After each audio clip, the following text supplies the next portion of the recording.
I'm very skinny. I only eat almonds for breakfast. I'm very skinny. I'm the skinniest out of all. Apparently, we're doing said today as well. Jesus Christ, you guys, come on. The allegations are that Turkey Tom haktuad on that thing. Dude, she's in the Goddamnit Malcolm merch, or she's going home. If Hunter Biden was like, do you want to smoke crack? How do you say no to that? If Dick Masterson wants to do crack with you, how do you say no to that?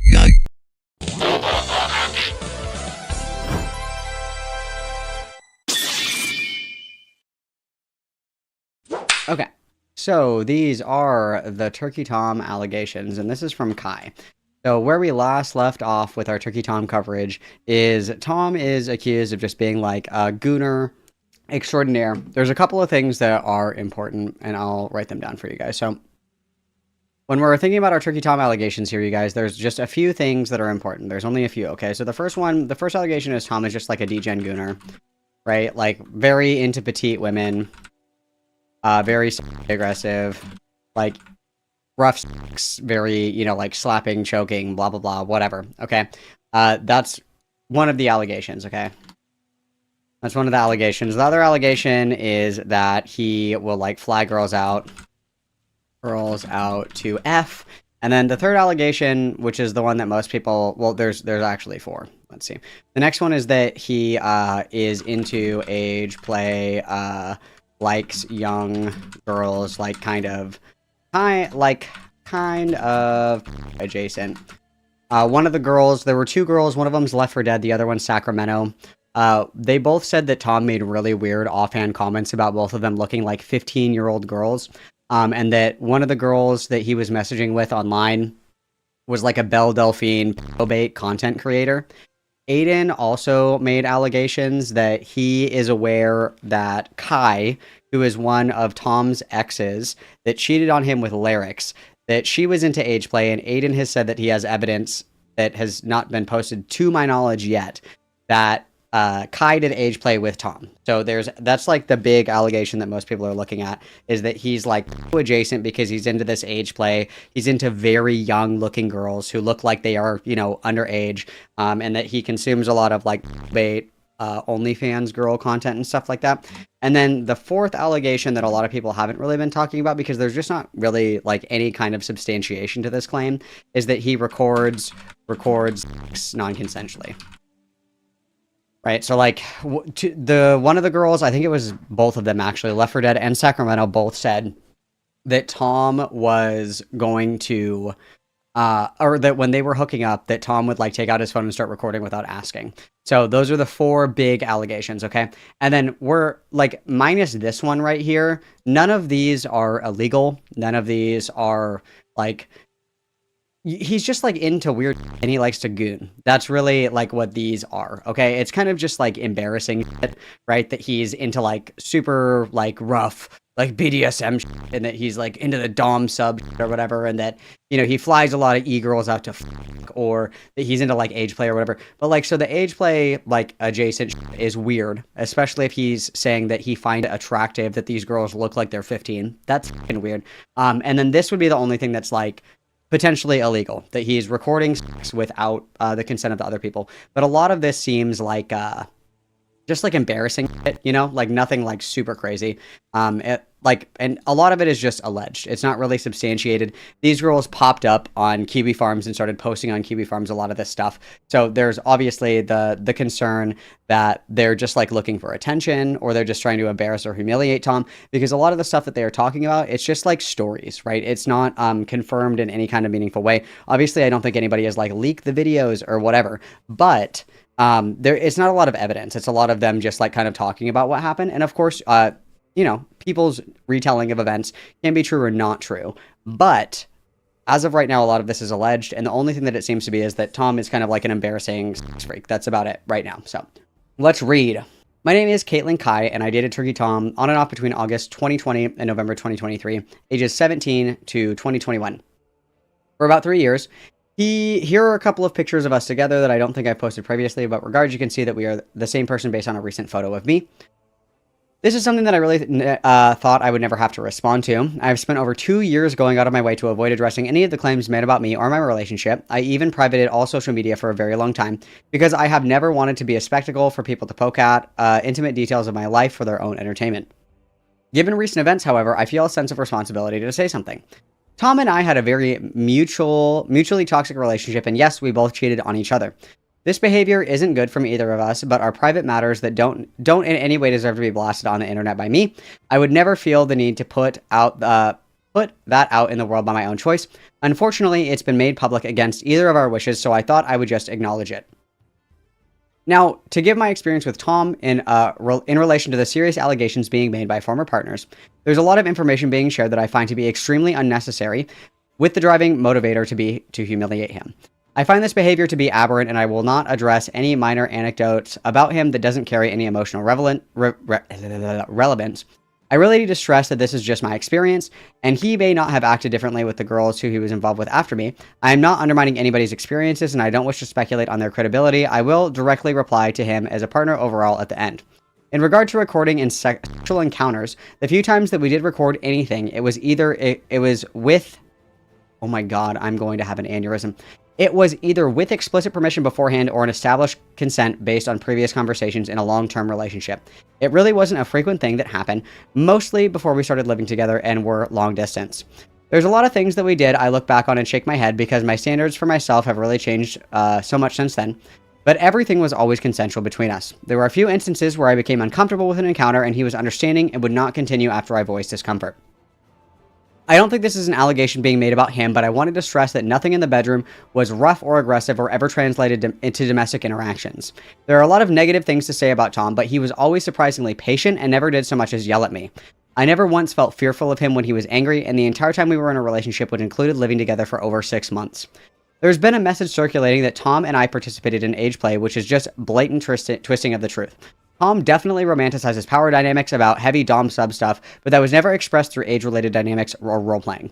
It is clear that he has a type of scenario... It's clear that a type of scenario mentally ill girls, e-girls, but I can't say from my experiences that it was ever yuck in nature. The person I knew between the years of 2020 and 2023 was not into those things. After that, I wouldn't know. It is true that Tom has a, quote, blackmail folder on me consisting of phone recordings and text messages. I've known about it for a very long time because he told me. We were messy as okay? I have never had any intentions of speaking about him publicly, but I did decide to be evil after one of the times we broke up and tell him that I was going to ruin his career because he was ignoring me and I knew it would freak him out. So, like, yeah, I get the concern, even though I've clarified a million times that I would never do that. This was extremely shitty of me, and I'm really embarrassed to admit it publicly, but without this context, it looks worse than it is. I do not feel fearful about him leaking anything private related to me in response to this because I think I've been very respectful, along with everything being the truth. Overall, Tom as a person is extremely flawed, and I'm disappointed to see that he is still generally self-centered around as an act. A relationship really up for a while, and certain things still affect me negatively from it. According to what some have said, it goes both ways. Most of the things that hurt me about our relationship don't have much crossover from what other people have said about him, so I feel relieved that I can still maintain some privacy in a sense. We literally met as minors, and I still think it's the longest relationship that I've been in. You don't date someone for 3+ years if you think that they are an irredeemable piece of shit. I've never known him to be a person capable of these things, but everyone who has spoken up about it has been after we broke up, so I couldn't know. As sad and angry as he's made me feel, I've never thought him to be heartless or sadistic or cruel, just someone who has a lot of issues. All I have to say is my own experience. All I have is my own experience to use as a guide for what I think is true, but others shouldn't take it as gospel of someone else's testimony.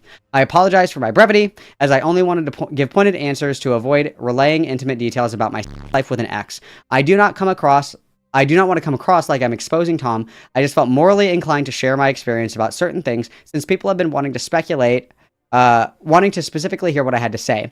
I don't think there's any need for a follow-up. I've said everything I wish to comment on. I hope that I can just go about my life without this constantly coming up because we've broken up for so long now.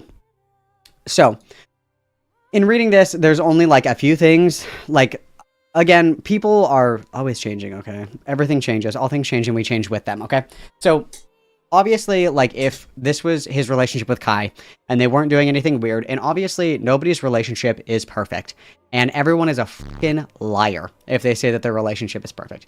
Everybody has done things or said things that they shouldn't have said when they were upset. Everybody's acted in a way that they don't find very appropriate. And you have to remember that when you're in a long-term relationship with somebody, that person sees every version of you. When you live with someone, when you're with someone for multiple years, okay, that person sees you when you're upset, when you're sick, when you're angry, when you're tired, when you're frustrated, when you're burnt out, your worst days and your best days. That person is there to see all of that, okay? And there are going to be times, you know, when you're with this person who is with you at all times in your life, that they are going to see parts of you that are probably pretty ugly. You're probably not always going to respond perfectly. You're probably not always going to be in a good mood. You're probably not always going to be as patient and as kind as you should be or you ought to be. You're not always going to approach things in the best way, because that's part of being a human being. And you're sharing that experience with someone else that lives with you, that's your partner, that gets to see all of you, okay? That's normal. So, like, right off the bat, it's like, sure, they were both very young. This was, to her admission, her longest relationship. You know, they were young, figuring it out. They both did stuff that they weren't proud of, etc., etc. I think the blackmail stuff on your exes is kind of weird, personally. But then again, I'm not like a multi-million, you know, sub creator on the internet who might be concerned about those things. But I also don't think that it's a good practice to keep, like, blackmail on people. I think that's kind of weird, personally. But that isn't, like, the end-all, be-all, okay? And just provided that this is what's given, I think it's fair to say that, like, this is her experiences. She's saying, I never saw any of this stuff. I can't speak to other people's, you know, experiences with Tom, but Tom isn't like a violent person, an aggressive person. At the very most, I guess you could say he's a very selfish lover. I guess you could say he's not a very generous lover, which is a criticism. That's fine. But none of this is like going to jail worthy, right? None of this is like super mega fucking illegal. Nothing crazy is going on. But so as of right now, the girls that originally came out, Sacramento and Left for Dead, are fighting with each other on the Kiwi Farms thread. And I think that if anything, one of the first things that I said was there were two things. The first thing is, I think it's kind of weird that these girls are going to Kiwi Farms to share this. I think that's kind of weird. However you feel about Kiwi Farms, it doesn't matter. It does have a negative reputation, okay? And whether you agree with that characterization or you don't, it does come with a negative reputation. So it's questionable to go to Kiwi Farms in the first place. The second thing is that when the girls initially came on, and so in our original coverage, it was a lot of like playing hard to get with the information, and don't smoke in bed. So hilariously said, playing hard to get with my rape allegations, which is, I think, a fair characterization of what was going on, where they didn't just drop everything that they had. They wanted to play cat and mouse with the information. And I think that's kind of odd. Personally. And I also will say that because they are fighting like this, it kind of leads me to believe that a lot of this stuff is really not that serious. And it's just like a way to embarrass or humiliate him.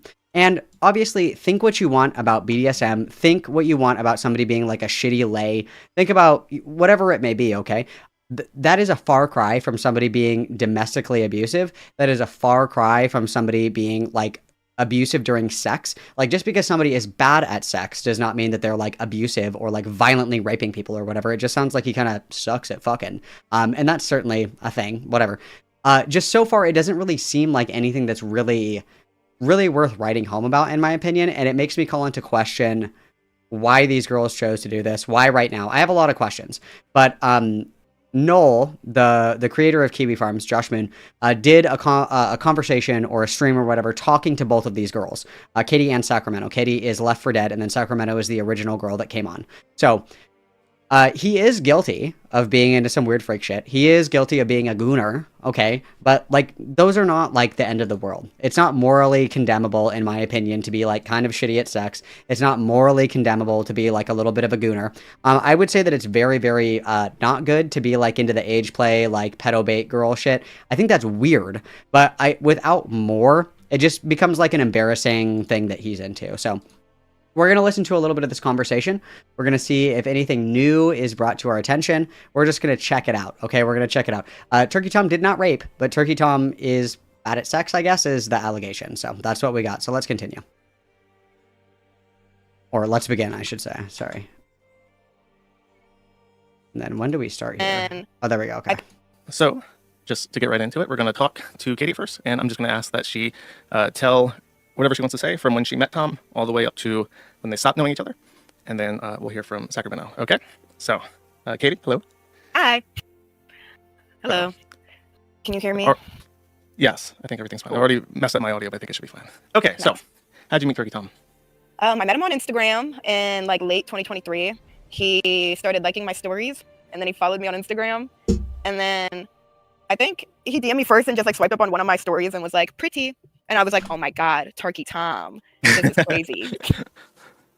And then we just like started talking, like flirting back and forth. And then quickly he was like, wanted to fly me out. And then so am I going too fast? Or like I feel No, like no, I'm you're missing fine. But pieces. Okay. if I want to interrupt, I'll just ask. Like for instance, how long Yeah. was it between he swiped on Instagram to hey, I'm gonna pay to fly you out to wherever? I met him like probably December of 2023, and then by January 2024, I was flown out. So like a month, not even. Okay. And would you say did it feel serious? Did it feel like just like a hookup or? I mean, I'm not dumb, so you can never really tell with like an internet personality or something if they're like trying to date you or whatever. And so I like went there with like no intentions of like thinking that he was gonna like try to marry me or anything like that. But he was like very like not I hate the term like love bomb, but he's like love bomb for sure, was like hella affectionate, but also like beating me, but during sex. But otherwise would like sit there and like compliment me and like be affectionate and like took me to like shoot guns and ice skating and stuff. And so I couldn't really tell if there was something from it, but I could tell he liked me more than just like a hit and quit. Because then I did end up seeing him again. Okay. So in that month, when you say love bombing, was it like I love you, or was it like oh you're so pretty and just like giving lots of compliments? After I saw him the first time, after that he started being like, "I love you. I like you're so awesome. Like other girls aren't like you. Like this is perfect. Oh my God." Okay. So But but before meeting him, he would just like compliment me a lot and stuff. and so you came over. How long did you stay? About I'd say like 5-ish, like 5 or 6 days. Okay, it's a pretty good trip. And do you mind telling me where you're from and where his place is? Like what state? So at the time I was living in San Francisco, California. Okay. So I was flying literally across the country to Portland, Maine. And so it'd be Okay. like literally an entire day of flying. Yeah, I imagine. So it's probably like a what 10 hour trip in total. At least, yeah, for sure. Okay. So then after 5 days, I guess you flew back, and did you guys stay in contact? Yeah, after the first time I flew back, we stayed in contact and he was like calling me a lot. And then that's when I got the 2 videos of him saying night rape and talking about like holding me down and the whole Game of Thrones elf thing. And Okay, that's a bit much. Hold up. sorry. And like even if like again, like I love kink shaming. It's like my favorite thing in the whole world. I love to kink shame, okay?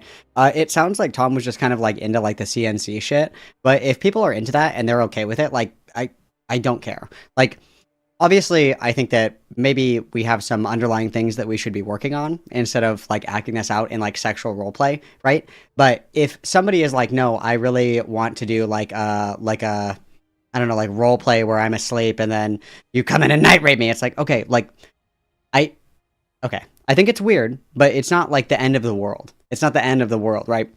It's not illegal for him to have like this weird thing that he's into. It's not like a huge issue. Like I think it's weird, of course, but I don't think it's like the end of the fucking world. And I think it's very sad as well because like I don't know about you guys. I think that it's just kind of fucked up that a lot of people will use this kind of stuff as like leverage against other people. Like my feelings got hurt because I got dumped. It's time to, share all this embarrassing shit about somebody that I used to. It's like, I don't know. It seems unnecessary, but again, I mean, maybe more shit will come out and it'll be like even worse. I don't know. But as of right now, it's like, okay, he was into some weird freak shit. All right. He was freaking it crazy style. Okay. He was having a freak off. All right, cool. Whatever. Like, would I do that? No, I think it's kind of weird, but I mean, we're just doing some freaky sex shit, okay? That's all as of right now, some freaky sex shit. And if she wasn't into it as well, like, okay, no, actually, I don't want to participate in the night rape. Okay, well then, if we're not like actually night raped, if he brings it up and you're not into it, like, who cares? Like, if I say I'm really into feet, can I see your feet? And you're like, no. I'm like, oh, okay, no problem. What do you want to do now? Like, okay, that's fine. Like, you shoot your shot, you don't get it, you move on. The end. Like, I don't know. Sorry. How long? Sorry, how long ago was this? And how old were you two when this happened? So I'm 23 now, so I was like 21. I think like 21 at that time, or about to be. And he was Oh, he's same my age? age also. Yeah, he's like 21. Okay, cool. So then you guys were apart, and these were when you got the voicemails. In particular, one that you mentioned. Was that like? Let me rephrase that. Did it feel like it was a exclusive thing after you went back to San Francisco? Did it feel like this is a relationship and we're not seeing other people now? Not fully that it was a relationship, but definitely the term situationship, something like that, where like it did seem like we were exclusive, especially with the way he would like talk, like Okay. at that point. And so I wouldn't say, because that's what like I wouldn't say we ever And I will say it might be shitty to be a player, you guys, but it's not illegal to be a player, okay? It's not illegal to be a player. Hate the game, not the player, you know? dated. We were more just like a fling, because I never like he never like asked me to be his girlfriend straight out, and then but like he also never like but he would tell me he wasn't having sex with other girls and stuff. Okay. So it was during this break where you were receiving like voice messages from him. And I remember the one that really stuck out is he said, it's very awkward. I'm gonna try to give him the benefit of a doubt. And I'm wondering if you can fill this in for me because it was speculated. He says something like, there's nothing better than night rape. And that's what it really sounds like. Like he really puts emphasis on the P in night rape.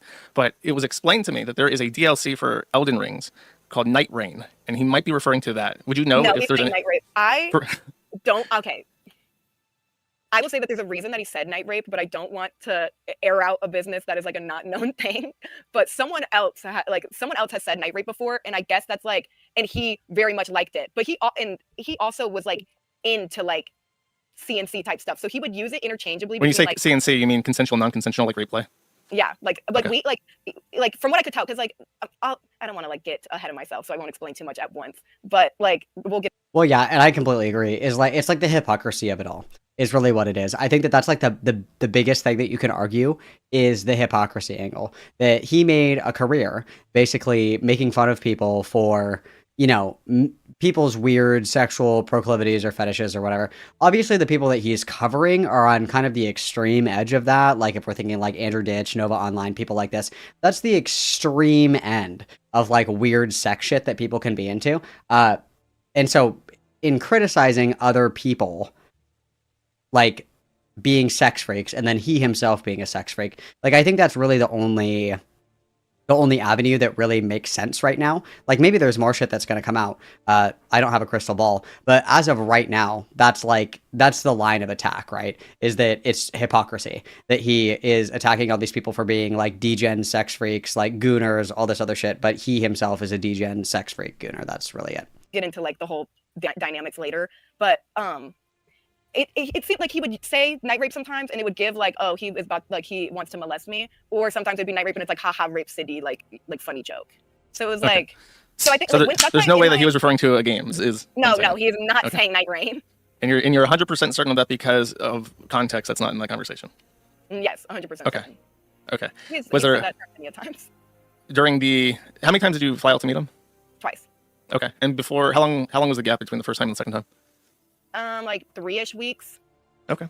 And so during that they had the night rape message. Was there anything else that was like that stands out in memory during that time?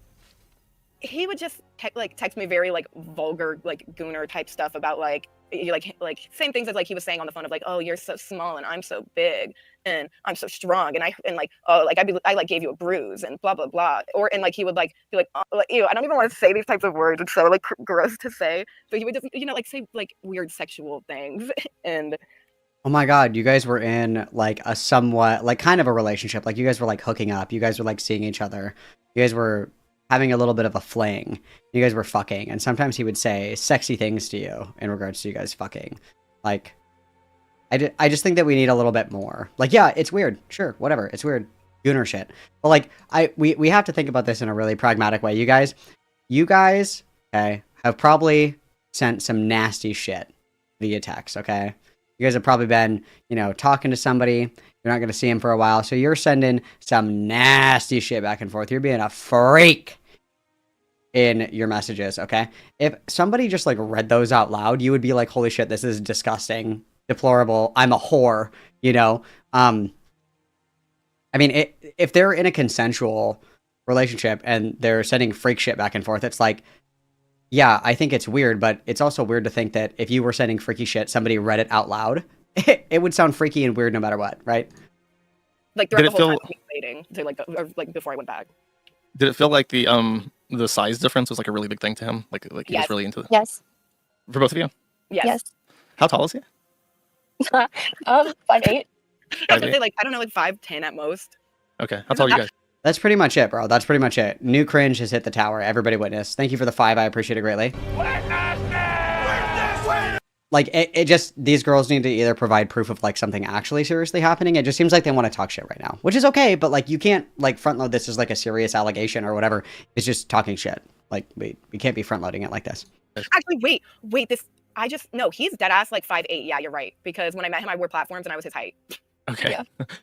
So I was gonna ask, are you guys like 5 foot even or something? I'm 5'3". Okay. I'm like 5'5", but I'm very petite built, I guess. I'm very skinny. I only eat almonds for breakfast. I'm very skinny. I'm the skinniest out of all.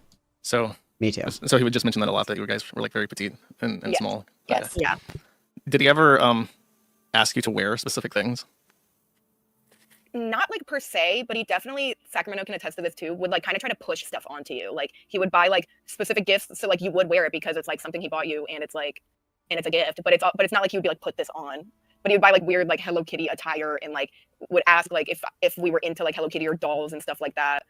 And so I Dolls? think Yeah, this has devolved into like he's just a shitty boyfriend. Like he was my boyfriend and he bought me a shirt and then he asked me to wear the shirt that he bought me. Hello, police. yeah, Sure. to Monster High. Really? Oh Yes, man. it's because of Kai, literally. Okay, so he was trying to find like another, like who was into, I guess, age play. I mean, I don't want to like just jump to that and say like, oh, he's definitely looking for age play, but like Monster No, High. definitely. I don't want to like say like put the words out like that, but also at the same time, I mean, if you're looking for a bitch who's into dolls and Hello Kitty and Velcro children's shoes, then like Yeah, that's like in the kids aisle at Walmart. This is the Monster Yeah, High like- stuff. Yeah, that's kind of crazy. If it's like put on your light up like Velcro shoes, I would agree that's like fucking weird. I would agree it's fucking weird. Yeah, I would say that that's kind of weird. Yes, I agree with that if that's what's happening, but can we get evidence of this? I agree. I would agree that the girl that he was like sexting with or whatever that was like basically a pedo baiter OnlyFans content creator. Yeah, that's kind of weird. That's kind of weird, bro. We're kind of treading into pedo adjacent territory for sure. But like, do we, other than that, and obviously in my opinion, I think that's enough. Like if you're consuming this OnlyFans content, you like it enough to pay for it. Okay, you like it enough to seek it out and pay for it. Obviously, you like it. Nobody believes you when you say you're not into this content that you subscribe to and pay for to consume for sexual purposes. Obviously, you're into it. But I feel like again, can we get a little something here other than he like bought you a shirt with Hello Kitty on it? Like just a little more is all everybody's asking for. Okay, because if that is all this is, then we should be able to dump some pretty significant evidence that he was into this weird like pedo adjacent freak shit. yeah. Okay. So he would. I mean, that's what I was asking for. Like, did he give you clothes that was like, this is like saccharine light pastels and stuff? Yes, for my birthday gift, he bought me a whole bunch of Hello Kitty type stuff. Like in some of the pictures of the age play. If you want to watch the video by yourself, Del Flores, go fucking watch the video by yourself. Literally, I'm here to give commentary on the fucking video. That's what everybody is sitting here to listen to. You can watch the video on your own if you want to. The link, you literally look it up. It's in the Discord server. You can watch it yourself. If you don't want my commentary, go and watch the fucking video by yourself. Player lolicon girl, Ellie, she's wearing these Hello Kitty pajamas, and he bought me like those exact same type of pajamas and other like stuffed animal stuff like that. Yeah. Okay. So since Katie was vaguely aware of, I guess not even vaguely, like you knew who he was, but you say that you didn't know him at all, right? And I'll switch back, but I have a quick question. Did that seem out of place? Like you don't know this guy and he's buying like Hello Kitty Monster High stuff? It's like, did that seem like weird or? I wanted to clarify that. I figured out who he was like very quickly. So yeah, I knew about his online presence like pretty much as soon as we met till the end of our relationship. But I wasn't like super into YouTube world or whatever. So like I knew that he had a YouTube channel, but I wasn't like super into it. But did you feel like the gifts, like clothing and toys and stuff, were weird or? Did it feel... Yes. Okay, it did. Yes. Like all of it, like the clothes too. It was like, this is weird. Yes, because I never expressed any like interest in like, oh, I love Hello Kitty and I want more Hello Kitty stuff. Well, I mean, if they're not into it, but also like, I want more than this. Oh, he bought me a shirt that had Hello Kitty on it, but I didn't really like Hello Kitty. Okay, like, don't Harajuku girls like fucking love Hello Kitty too? Are Harajuku girls even a thing anymore? Are Harajuku girls even a thing anymore? I don't know if that's like lost to time or whatever, but I remember when that was big, guys. I remember when that was big, okay? Maybe Tom is just a Harajuku girl. Did you consider that? Like, I don't know. Okay, last question, then I'll switch back to the timeline. But did you ever like deliberately express an interest, like, oh, I would like this as a gift, and then just not get it because it didn't match like what we know now in terms of what his interests are? I don't Sorry, know. that's like Not an that I obtuse can question. I would remember. say yes, Sack, because of the flower situation. Oh my god, the flower situation. Yes, flower I did situation. ask Tom to buy me flowers, and he did not seem to understand why a woman in a relationship with a man would want flowers ever. He actually called his mom and asked why it would be important to ever buy a woman flowers, and that was like, What does this have to do with the rape allegation? He didn't know that girls liked flowers. It's worth including. I don't know. the only time I ever asked him for something. But the You rest of called it, her it was in front of you to ask about why women like flowers? No, but he had told me that he called her to ask why. So, yeah. Sorry. Okay. Okay then. So in this gap then between the two meetups, did anything else happen? There was another voicemail that you shared, right? Do you remember what that was? Yeah, that's the one that's like, because there's the night rape one, and then there's the like, oh, you're so small and I'm so big, and like when I was holding you down, I thought I was gonna break your arms, or so, he says something to those to like that, like something like that, and then he compares to have like my small boobs and like having sex with me to like having sex with a fairy from Game of Thrones. Okay, so that's another thing that I don't understand. Maybe you guys did you guys watch Game of Thrones? I have not No, watched Game of I Thrones. saw people- Nobody knows what he's talking about. I saw people tweaking a little bit in the threads about that, like debating which girl it was. I have no idea. He never showed me which one he like meant, or like which one came to mind. And I also didn't ask because I was like, this is such a weird thing to say. Aren't they all 12? I don't want to get into it, but there's like Never seen Game of Thrones, never will. no clear understanding. Nobody has any idea what that means, what he says. She's So there's like 1400, but she's 14. there's like an elf character that is in one of the spin-offs as a child and like is like 14 at the youngest and then is like an adult at the latest, but nobody really understands what that means. So the decision to fly back and meet him, was that prompted by him or by you? Him. Him. My birthday is in March, and so he was like, "Ooh, you should come see me for your birthday. Like, I have to do this furry convention, but then you should come and see me." Okay. And I was like, Wait, what? "Okay." Because he's going. Is that where he met Madeline or Meowdeline? Maybe I know he like posted a video, I think on like Tom IRL or something, of him at that furry convention. Of him going to, and he asked you to fly back for the furry convention? No, right after he was like, Okay. I'm gonna go to this furry convention, and then you should come see me. Oh, okay, that's interesting. So, before I ask about that visit, anything else from the gap that is interesting worth touching on? Did he say anything weird? I mean, I kind of went over most of it of him just being like overall like pushy and weird and like age baity almost with the things he would say. Okay, and then you fly back, and how did that go? How long did you stay? Horrible. That was the worst experience of my life, I think. Wow. Okay, so was that also 5 days? No, I think like 5 days total, like of me, like I flew in and then like I stayed with him. Also, a lot of the shit that I've read is like these girls are like, he sucked, he was terrible, he was so dumb, I hated talking to him, he was hard to talk to because he was so stupid, he was smelly, I didn't like this. It's like, then why did you guys keep fucking with him? I don't understand.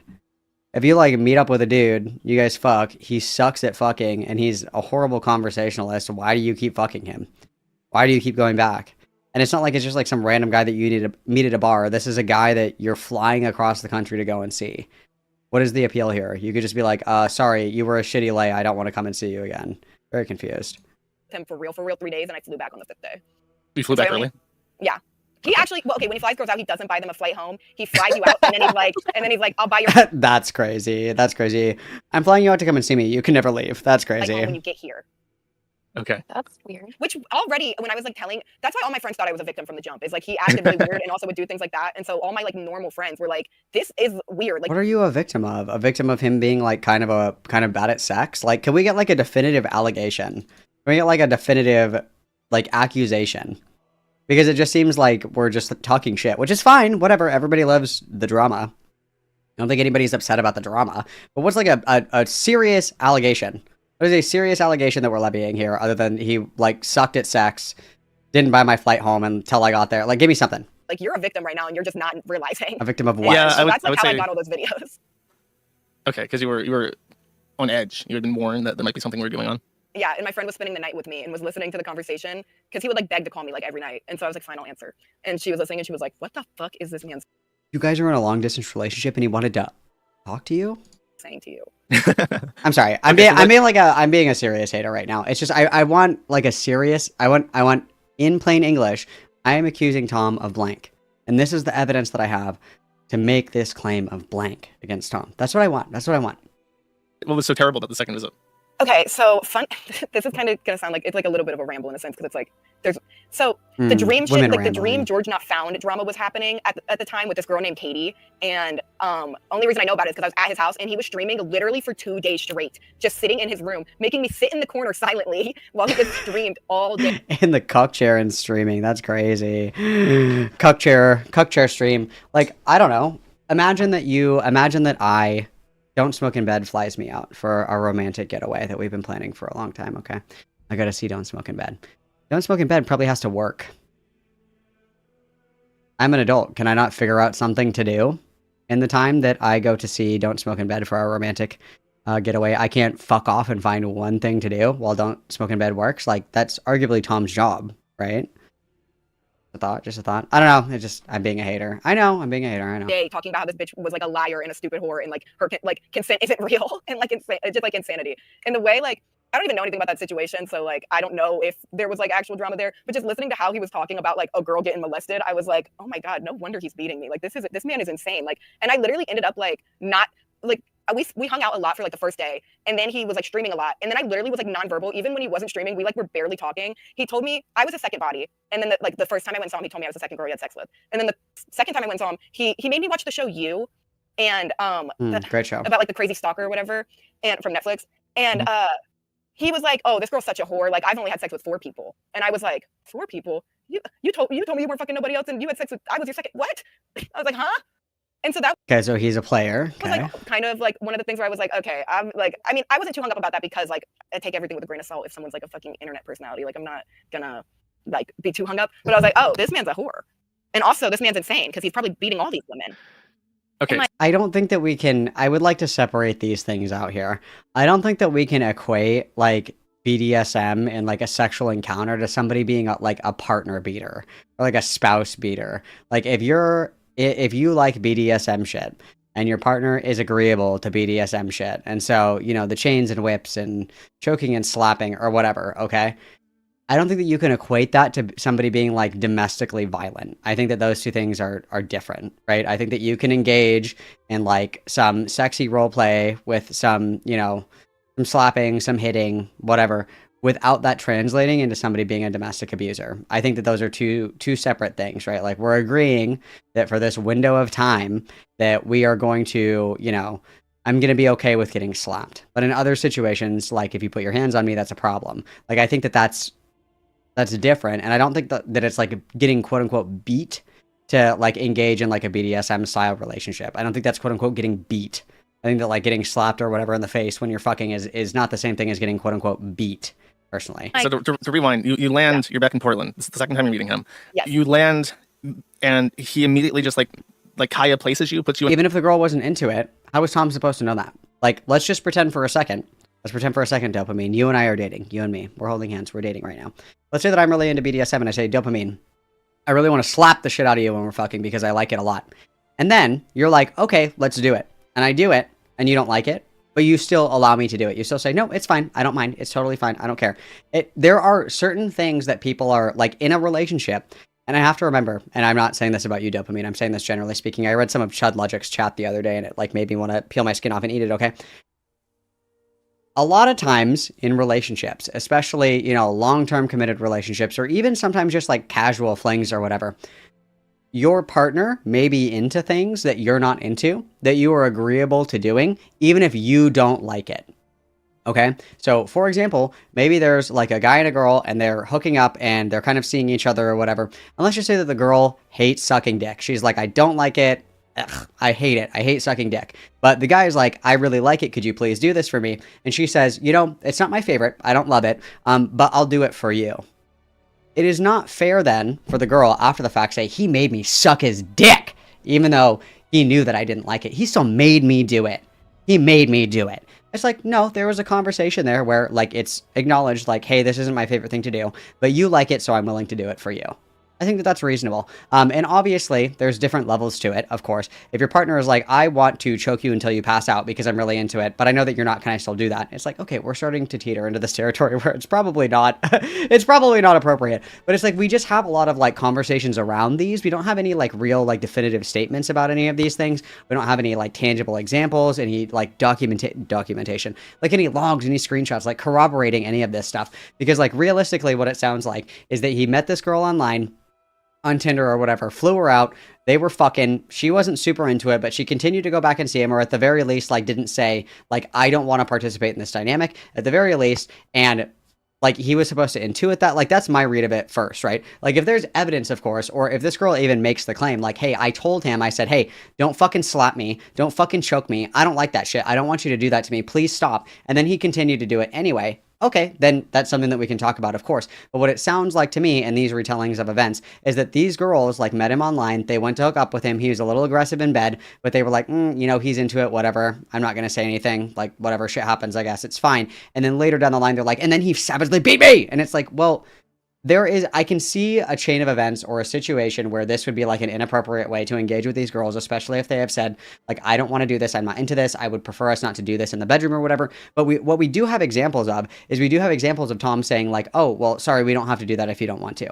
The example was when he was texting the girl after I think it was girl number one, I think, after they were fucking, and she was texting him and she said something where she was like, yeah, like, it's not normal for me to bleed. Like, maybe we could do something instead of like fucking 3 times in a day or whatever. And he responded, he was like, okay, we can do other stuff. That's fine.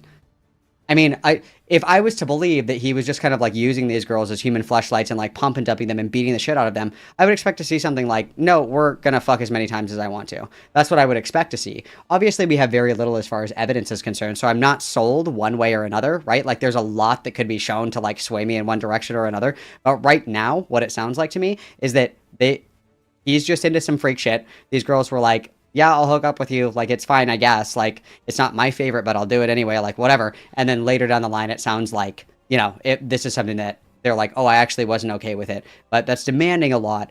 One, that he's able to intuit that. 2, that there was a secret conversation that we're not privy to. Or 3, that this isn't just kind of like an after-the-fact role in the situation.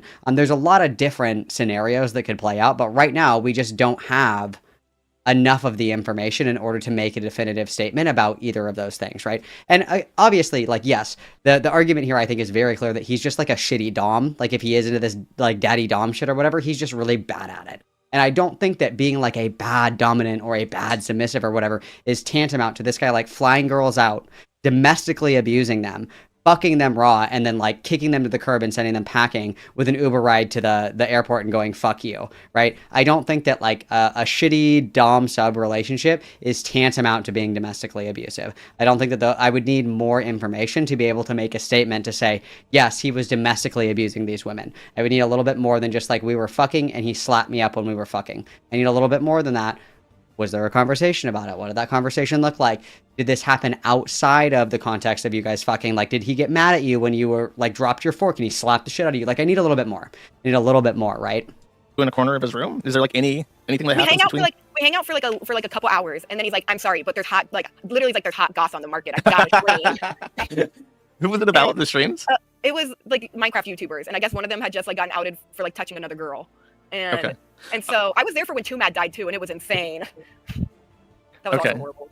So for literally the entirety of 2 days, did he specifically ask that you do not like roam about the complex? Did he like say you have to be here with me for this time? Well, like he would be like, oh, sit with me, and then I would be trapped in the room because like you can see the door, and he doesn't want people to know there's a woman in his house, and what? so he would, and so I would just be like stuck in the corner because I'd be there when it would start, and then he would just be streaming, and then I'm just trapped. And he didn't allow you to like have any presence on the stream, so you're just in this room and you can't walk past him because it's in front of the camera. No, and like literally no. That's very bizarre. Have this happen. This is weird, right? Come over and spend time with me and then be trapped in my stream cave. That's kind of weird. If this did happen, yeah, of course. Because it's like you can watch the stream. You could just go out to the other room and watch the stream if he insisted. Right? Like, and also, like, I don't give a fuck about these Minecraft YouTubers. Why, like, yeah. Why me? So yeah, that's rude. He was, for one, even more aggressive the second time I went and saw him. And then he, like, barely spoke to me and was streaming most of the time. And then when he tried to speak to me, he was just, like, saying stupid stuff. He, like, told me about having sex with 2 other girls and just was just, like, insufferable. So I was having a horrible time.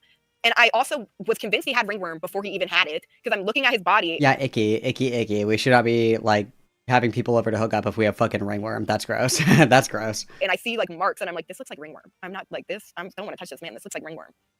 And so were you going to say something? Yeah, I was going to ask, is this the time that he got the fungal infection? Yes. Because this was immediately after the furry convention, right? Yes. And he told me that... Bro, getting ringworm at the furry convention. Jesus Christ. He thinks he got it from the gym, but he, like, would shower after going to the gym from, like, at least when I was there. And so, like, maybe he was doing that to keep up appearances. But, like, I feel like he probably, like... He was fake showering. We're going with that. He was fake showering just because a girl was there. He doesn't actually shower, but he was fake showering. It was very weird that he got it right after going to a furry convention. Yeah, it takes 4 to 14 days. Google. Personally, I think that implying the onus is on the person getting slapped to say, don't slap me without permission is a little bit odd. It can be, but like, here's another scenario. Obviously, these people are exchanging very salacious messages via the internet before meeting up. I would assume that these girls are pretty well aware of what Tom is expecting sexually when they meet up. It sounds like there was a lot of goon messages, a lot of goon images, a lot of goon videos, all this other shit, right? It's not going to be a surprise. Obviously, I think that when it comes to relationships, it's a push and pull dynamic, especially when you're hooking up with somebody the first time. The first time that you hook up with somebody is not the time to pull out the Punisher 7000 backflip Karma Sutra from hell armbar in order to sexually satisfy your partner. Obviously, that should be done like with somebody that like you trust. We shouldn't be doing the suplex 9000 on our new partners or whatever. However, I think that it is fair to say that if you have a boundary or an expectation, if you're meeting up with somebody to have sex, if there is something that does happen, because we are never going to walk into a perfect situation, we should be prepared that situation might not go the way that we want to, and we should be able to advocate for ourselves. Yes, every sexual encounter that everyone has should not involve like stealthing. It should not include somebody removing a condom mid-fuck. Okay, that should never happen. However, there is a possibility that that can happen, especially when you're hooking up with new people, random people that you meet online, any of those things. It immediately increases the risk of something going awry during a sexual encounter. And not only is the person who is stealthing wrong, not only is the person who slapped somebody in the face wrong for not asking first or checking in or doing any of that shit, the other person has a little bit of responsibility to say, hey, stop. And if you can't do that, you should not be flying across the country to fuck men that you meet on the internet. Okay? It's a little bit of both, okay? Yes, I agree. There should be conversations before, during, like, in the middle of, in the throes of ecstasy about, like, hey, and it doesn't have to be like, time out. Would it be okay if I gave you a slap on a 3 out of 10 scale? Yes or no? Thumbs up, thumbs down? Red zone or green zone? Okay? I'm not saying that. It can be sexy, it can be fun, it can be playful, whatever. However, when you are engaging in risky scenarios, which flying across the country for a hookup is, there is a possibility that something may go awry. And I think that it's fair that if you want to engage in these situations, it is a reasonable interpretation that you could say, hey, actually, I really didn't like that. Could we maybe not do that anymore? That's okay as well, okay? Not to say that it is the fault of the individual who is victimized in a situation, but the victim also has agency in a situation. Somebody who is the victim of stealthing, the person that did that is wrong. They should not have done that. However, there are things that you can do as an individual to protect yourself in that situation, including advocating for yourself and setting up boundaries and enforcing those boundaries as well. There's a little bit of both. It's not fair for there to be like a sit-down conversation for every single... Is it okay if I kiss you? Is it okay if I put my hand on your leg? Is it okay if I put my hand on your lower back?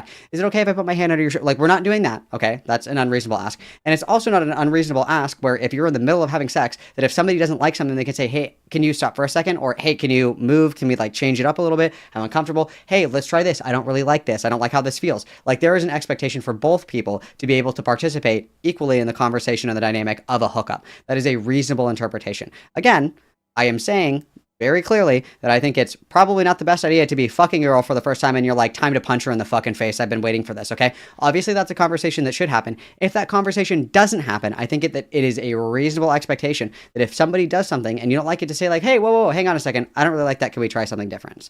I think that that's okay. I think that's okay. I think that's fair. I don't think that it makes Tom like a violent, evil woman beater, like misogynistic rapist because he's into like choking and slapping or whatever, and maybe he doesn't check in the best, maybe he doesn't follow up the best. Okay, I don't think that's true. But I also think that it's true, of course, that he could have these conversations, one, and then two, that the girls could be pretty clear in saying like, hey, I didn't like that, can we not do that again? Those are fair. Google says for ringworm to appear. So that sound right? About, because I think he did the furry convention either like late February or early March, and then I saw him like around like March 10th-ish or something like that. Okay. So, I mean, he could have been telling the truth both times, theoretically. He could have had sex with 2 different furries at the convention and gotten ringworm. True. That's my working theory so far on why that would happen. Okay, so so you were there, you hang out on the first day for just a little bit, and then the hot goss drops, and then you're on the mattress, I guess, based on the layout of his room, waiting for him to stop streaming? Fun fact, I forget that a lot of you guys are like total fucking virgins. It's not hard to talk when you're being choked, like sexually. So when you choke, we're pinching here, okay? This is why karate chops to the neck. It's to the neck, okay? A fist here, a chop here. Why? This is the blood flow. That's what you're doing. You're restricting blood flow to the brain. You're not restricting oxygen. If somebody is pushing on your trachea like this, it's going to be really hard to talk. And this is really dangerous, okay? Because you can kill somebody. This, restricting blood flow to the brain, is what makes you dizzy, kind of out of it. This is like what people are looking for. You can see my neck's getting pretty red. I'm starting to get lightheaded. I can talk just fine. This is what people are doing. You're restricting blood flow to the brain, not oxygen, blood. That's what people are doing. So actually, if you're doing it right, while you're being choked, you should be able to talk just fine. If somebody is crushing your windpipe like this, which is wrong, this is not how you do it, you can't talk. So apparently we're doing fucking sex ed today as well. Jesus Christ, you guys, come on. And then I'm on a little feedback, but yeah. okay. And then after 2 days of this, you ask him to fly you back because you're just bored. If Tom is significantly bigger than these girls and he's choking them by crushing their windpipes, they would be dead. Let's be real. No, he realizes that things aren't like, I'm obviously weirded out by him. And I'm also concerned that he has ringworm. And so he flies me out the day before my birthday. Oh, wow. Okay. So you fly out for your birthday and you don't even get to your birthday before you're being flown back. No, which honestly, it was a blessing. I think I would have died if I spent my birthday with him. Yeah. Okay. So in between the hot goss sessions, you had sex with him, right? Yeah. Okay. And during that, he was like violent, right? Yeah. And that's kind of like when things really started piecing together to me that I was like, wait, I think I am a victim right now. Like something's not right here. And that's when I started like voicing my concern more to him too. It like in the bedroom and being like, can you not do that? And he kind of would just like take everything with a grain of salt. So yeah, so that's not good, right? Obviously, if they're communicating like, hey, I don't like this, please don't do that, and he continues to do it, then yeah, that's freak shit, of course. I don't think that like in a very like muted example of this, it would be like somebody shoots their shot, you say no thanks, I'm not interested, and then they continue to pursue. If you set a boundary and then people continue to like push that or trample on that, then yes, I would say that that's wrong, that's bad. But you can't really like fault somebody for shooting their shot and then it like not going anywhere and then they fuck off. Like, hey, do you want to go out on a date with me? No, I don't. Okay, I'm sorry, my bad. Just move on with your day. Do you want to go on a date with me? No, I don't. Are you sure? What about next week?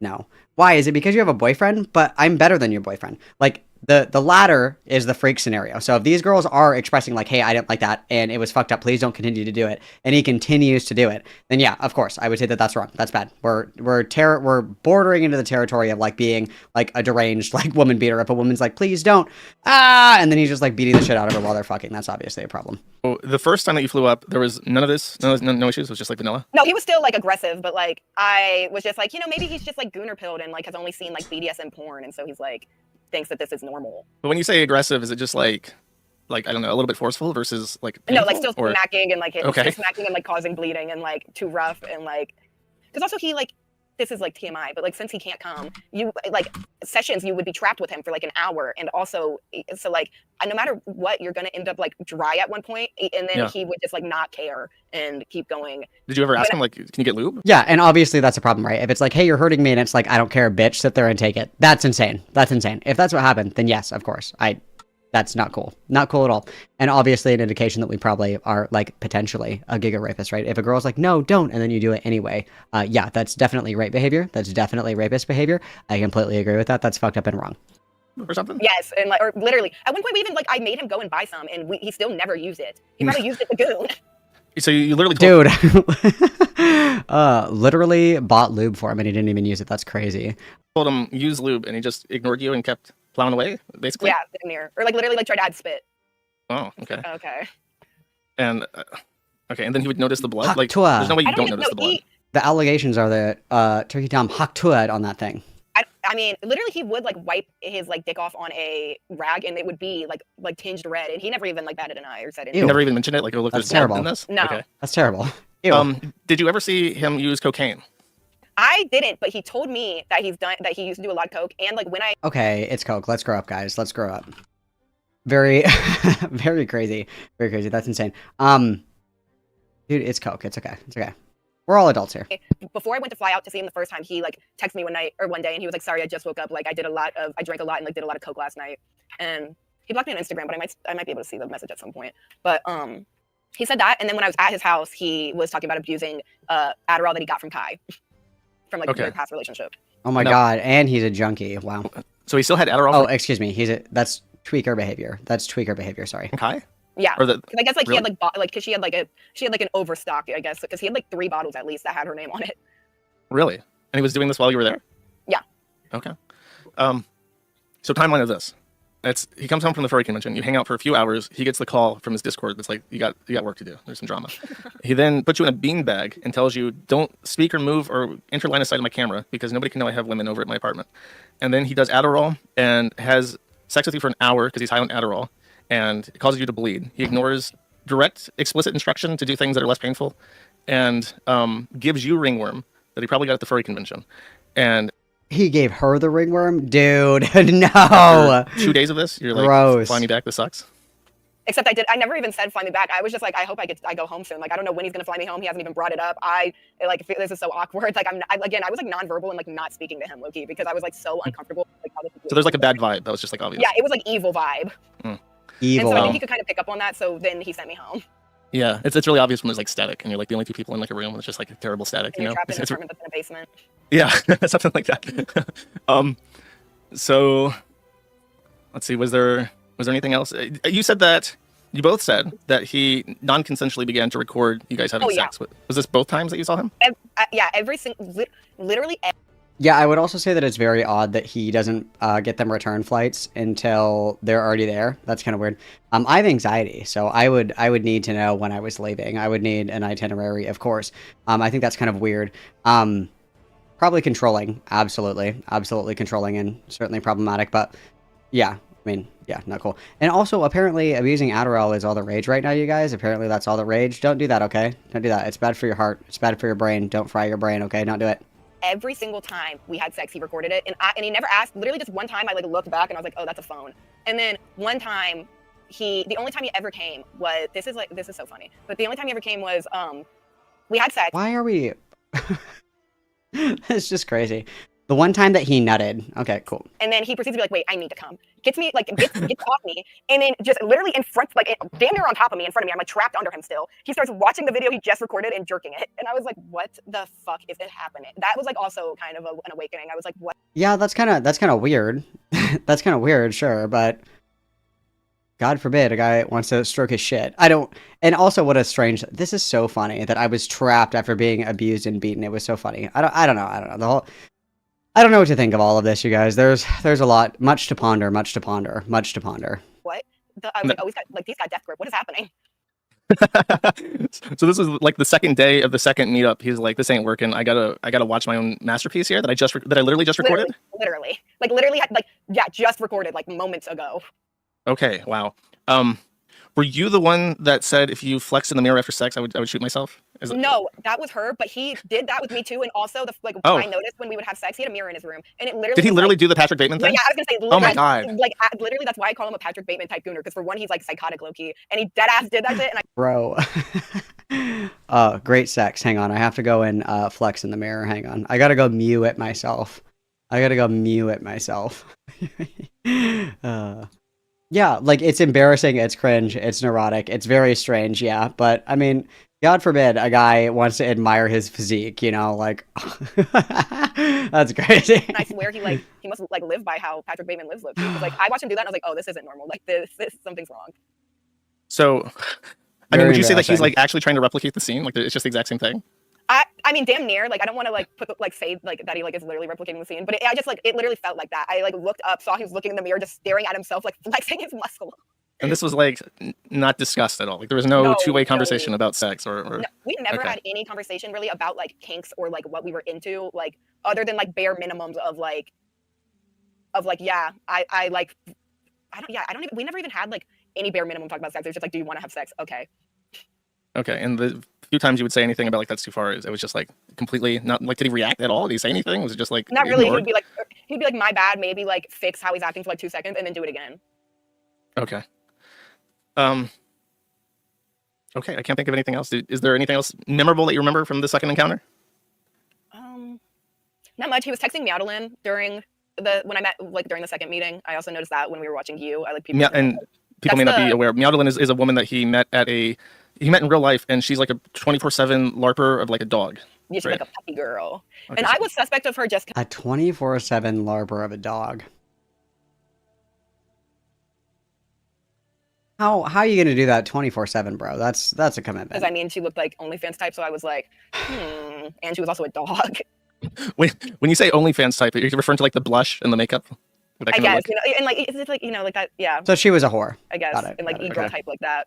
Did she drink out of a bowl? Most important question. Okay. Okay, that makes sense. Do you mind if I show the picture of, because after you flew back, you got the ringworm was like visible. Do you mind if I show that? Yeah, that's fine. A picture of the ring. So how Yeah, 'cause that long? one Ew. photo. Oh, sorry, you go first. No, I was just gonna ask how long after you flew back did it show up? Within like a week. Like I think like Within 4 or Like, 14 days? Is that fair? yeah, within 4 to 14 days. Yeah, it Ew, was like within ew. like 5 days. Ew.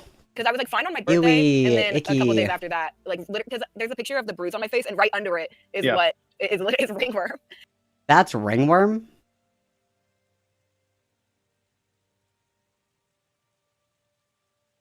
Luckily, Yeah, that's the okay. only little spot I ever got since I went to the doctor immediately. But unlike him, Ew. Okay, so that's like I don't know, that's very unfortunate. That's like a vicarious furry strain of ringworm. I know Yeah. that's what I'm like. After I heard that he maybe was like hooking up with the H player around the same time as me, and also was going to the furry convention, I was like, I'm so happy that I like didn't end up with like scurvy. That's what I said. I was like, bitches are out here contracting like medieval diseases and shit like that. Like something insane and like Yeah. old world. So okay, so then after this, was it the second or third night? Or like the last night that you spent together? The third night was the last night we spent together. Okay, so after the third night, you realize like the vibe is weird, the sex is not getting any better, and I don't want to be here anymore. And he just said, "Do you want to go home?" And you're like, "Yeah." And then he just booked a same day flight back to He didn't San even Fran. say you want to go home. He was just like, I got your flight. I'm gonna Oh, here's your take you ticket. to the airport." Wow. Was there Get out, bitch. was there like a goodbye? Was it any sentimental? Was it just Yeah, he get was out like, here? he was so nice to me. Like when I left, he was like, "Bye, I'll see you again." Blah blah blah. Like, good to see you. Sorry, I was so busy. And I was like, "Yeah, okay. I'm not gonna see you again." Okay, and then that was in 2024 or 4. 5. Yeah, Okay. 2024. So, did you have any encounter with him after that? We still followed each other on Instagram for like a year, and I didn't want to be the first one to unfollow him, so I would just kind of, and he like didn't post like that, so I'd never see anything of his. So I was just kind of like waiting for him to unfollow me because it was weird because we like kind of like I just told him I like didn't think it was gonna work, and I kind of thought it was like weird, and it just wasn't really fucking with what was happening. And he was like, Personally, I don't know. I can't relate to this because like I could give a fuck less if somebody like follows or doesn't follow me on social media. Like I don't care. Like if I have a fight with somebody, I'm not like, oh my god, are they still friends with me on Facebook? I just don't care. "Okay, cool."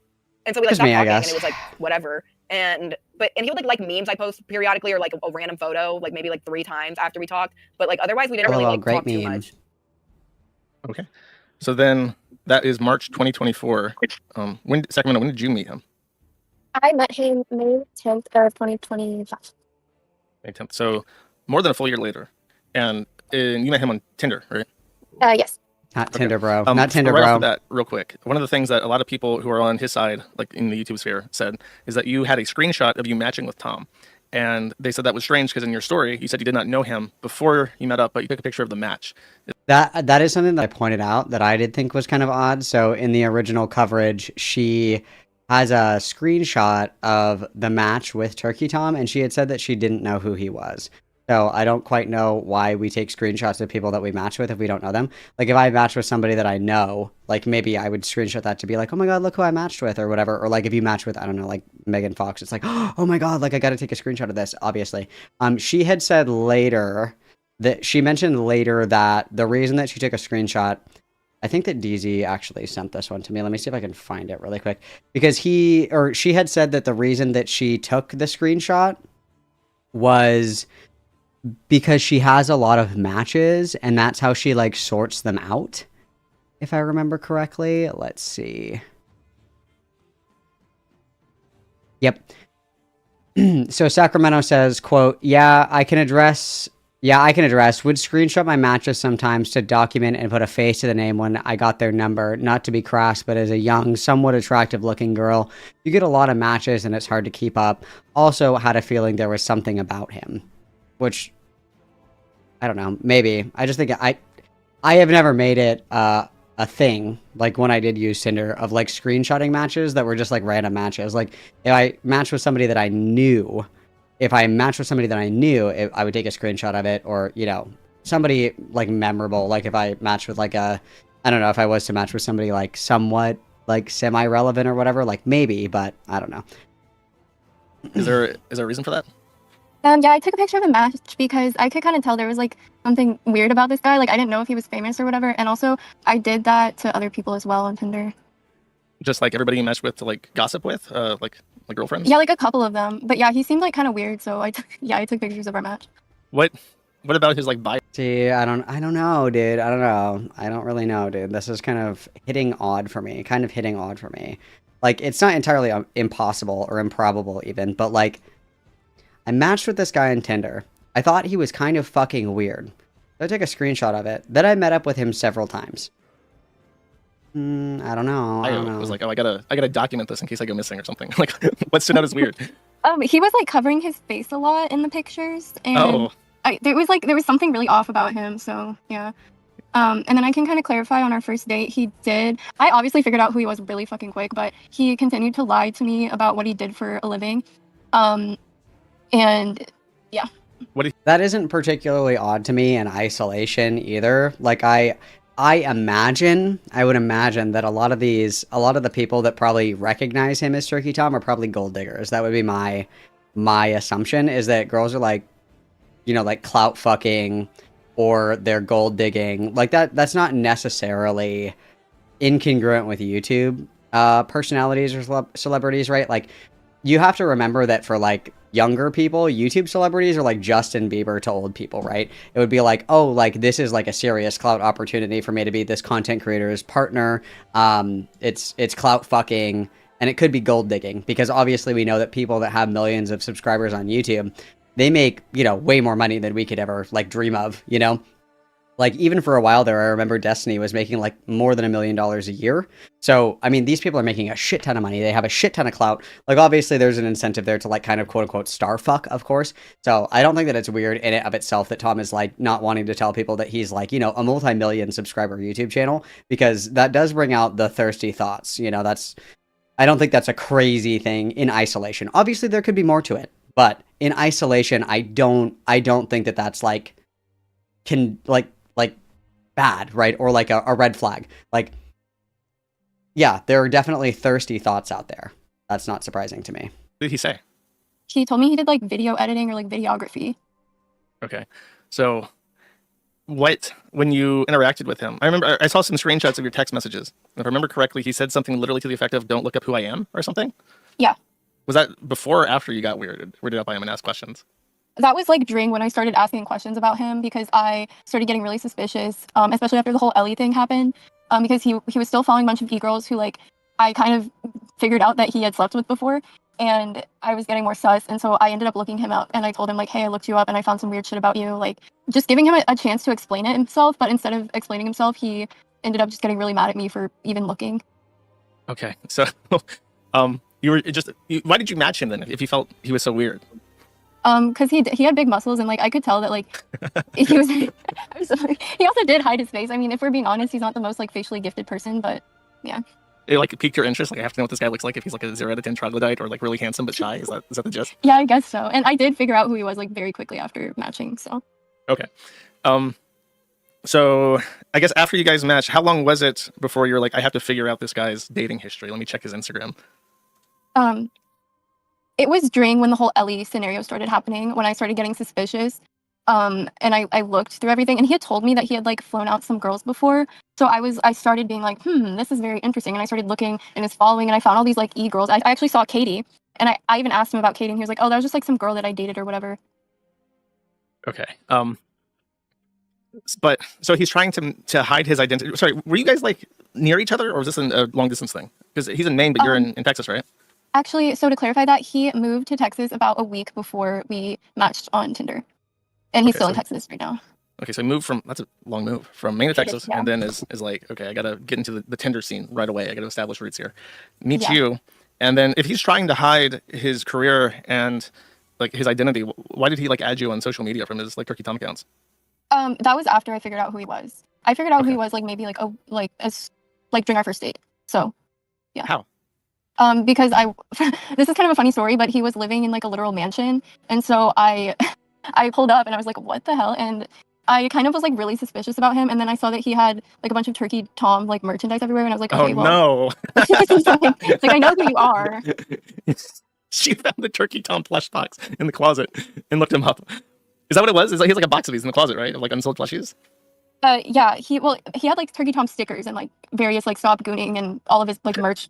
His room was such a mess. He would just have like shit thrown about. So that's how I kind of saw everything. I wish I had a full picture I could share of this. Don't try to do it because you might mess up the call. But your avatar on Discord is just a picture of you with like your hat pulled down, and the hat is the Stop Gooning hat. Like it's like a Trump hat with all impact Stop Gooning, which is very apropos. But so that's so funny. Like he's like, okay, I have to conceal who I am because I don't want these women to find out about my internet empire. And then he just leaves the Turkey Tom plushies and stickers like scattered around his room. Yeah, I thought that was very interesting. I mean, obviously they're gonna figure out if they come and see him. I guess like. Obviously, they're gonna figure it out eventually. I don't know, dude. I don't know. How did you? Because the forum, we don't have like a really good. Dude, she's fucking in the Goddamnit Malcolm merch, or she's going home. Okay, I'm buying her a plane ticket home, or she leaves on the Goddamnit Malcolm T-shirt. Those are the two options. Like, she pulls up in this, right? She pulls up in this. You guys love this shirt. You guys love this shirt. She pulls up in this, and she goes to take it off, and I say, no, the shirt stays on. The propeller Malcolm shirt stays on, bitch. And once you're done, I'm going to flex in the mirror and then you're going home. Make sure to get checked for ringworm. Search prominence anymore because Google has like taken us down a bunch in terms of prominence. How did you go from knowing about Turkey Tom, the YouTuber, to finding the forum? I believe I was just looking up like his real name and also like Turkey Tom cheating. I think that's how it came up.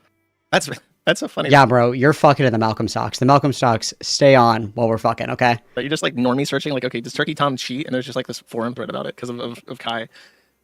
Okay, so you told him on the first date that you had already figured out who he is, and he didn't just like immediately like cut contact there, like, uh-oh. No, he continued to talk to me. I mean, obviously we dated for like 7 months after that. So yeah, he knew that I knew who he was at that point. But like I wasn't like really researching. I looked at what his channel was and I was like, oh, okay, like, he does like documentaries, like whatever. But I didn't really look into him that hard until later. Okay. Did he seem worried that you knew? I think so. I think that he was more worried after the fact. When I started looking into him, that's when he started freaking out at me. Okay. And how long was that into the relationship? I started getting sus maybe like 4 months in. Sorry, when you say sus, what was it? That was like, okay, I have to do more research now. I know who he is, but I have to like figure out like his history. Because at that point I had seen, I figured out who the girl he was texting was like this like really weird girl who dressed like a kid. And so I was like, okay, this is like very alarming. I need to go and research him immediately. And he was just, did you like see this on his computer? Was he like on his phone with this person, like looking at her Instagram a lot? Or? He was texting her and I saw like her name and her contact photo matched like what she looked like on Instagram. And this one's Kai. And he did cheat, or she did cheat on Tom with Lyrics. Maybe that's what happened to Lyrics, bro. Maybe that's what happened to Lyrics. He overdosed on Hello Kitty e-girls. That's what happened to Lyrics. Okay, and if I remember correctly, this is Ellie, who is like an age player on Instagram, and she's since like dyed her hair red and looks a lot like, or tries to like dress up like Kai. Is that right? I think I have a picture of her on the stream, but I don't. I'm trying to make sure I got this right. I'm not sure if she dresses like Kai, but she definitely likes to dress like. Dude, Lyrics is doing the stereotype, like the AGP stereotype, that you like absorb the identity of whoever you're dating and like transition into them. It's like Buffalo Bill shit. Let's see if I can find a picture of fucking Lyrics, dude. Like, he was around the Hello Kitty pajama pants, like, just a little bit too much. Like, you can see, right? You guys can see here what I'm seeing. This is like the stereotype that like you transition to skinwalk like your partner. Oh, that's crazy. That's crazy. A kid, and I saw some people on Kiwi Farms posting that she's been exposed for publicly being a lolicon and doing age play, so I'm really like not surprised based on everything I've seen. Okay, so you just saw him creeping on her Instagram, or was he like talking to her? He was texting her.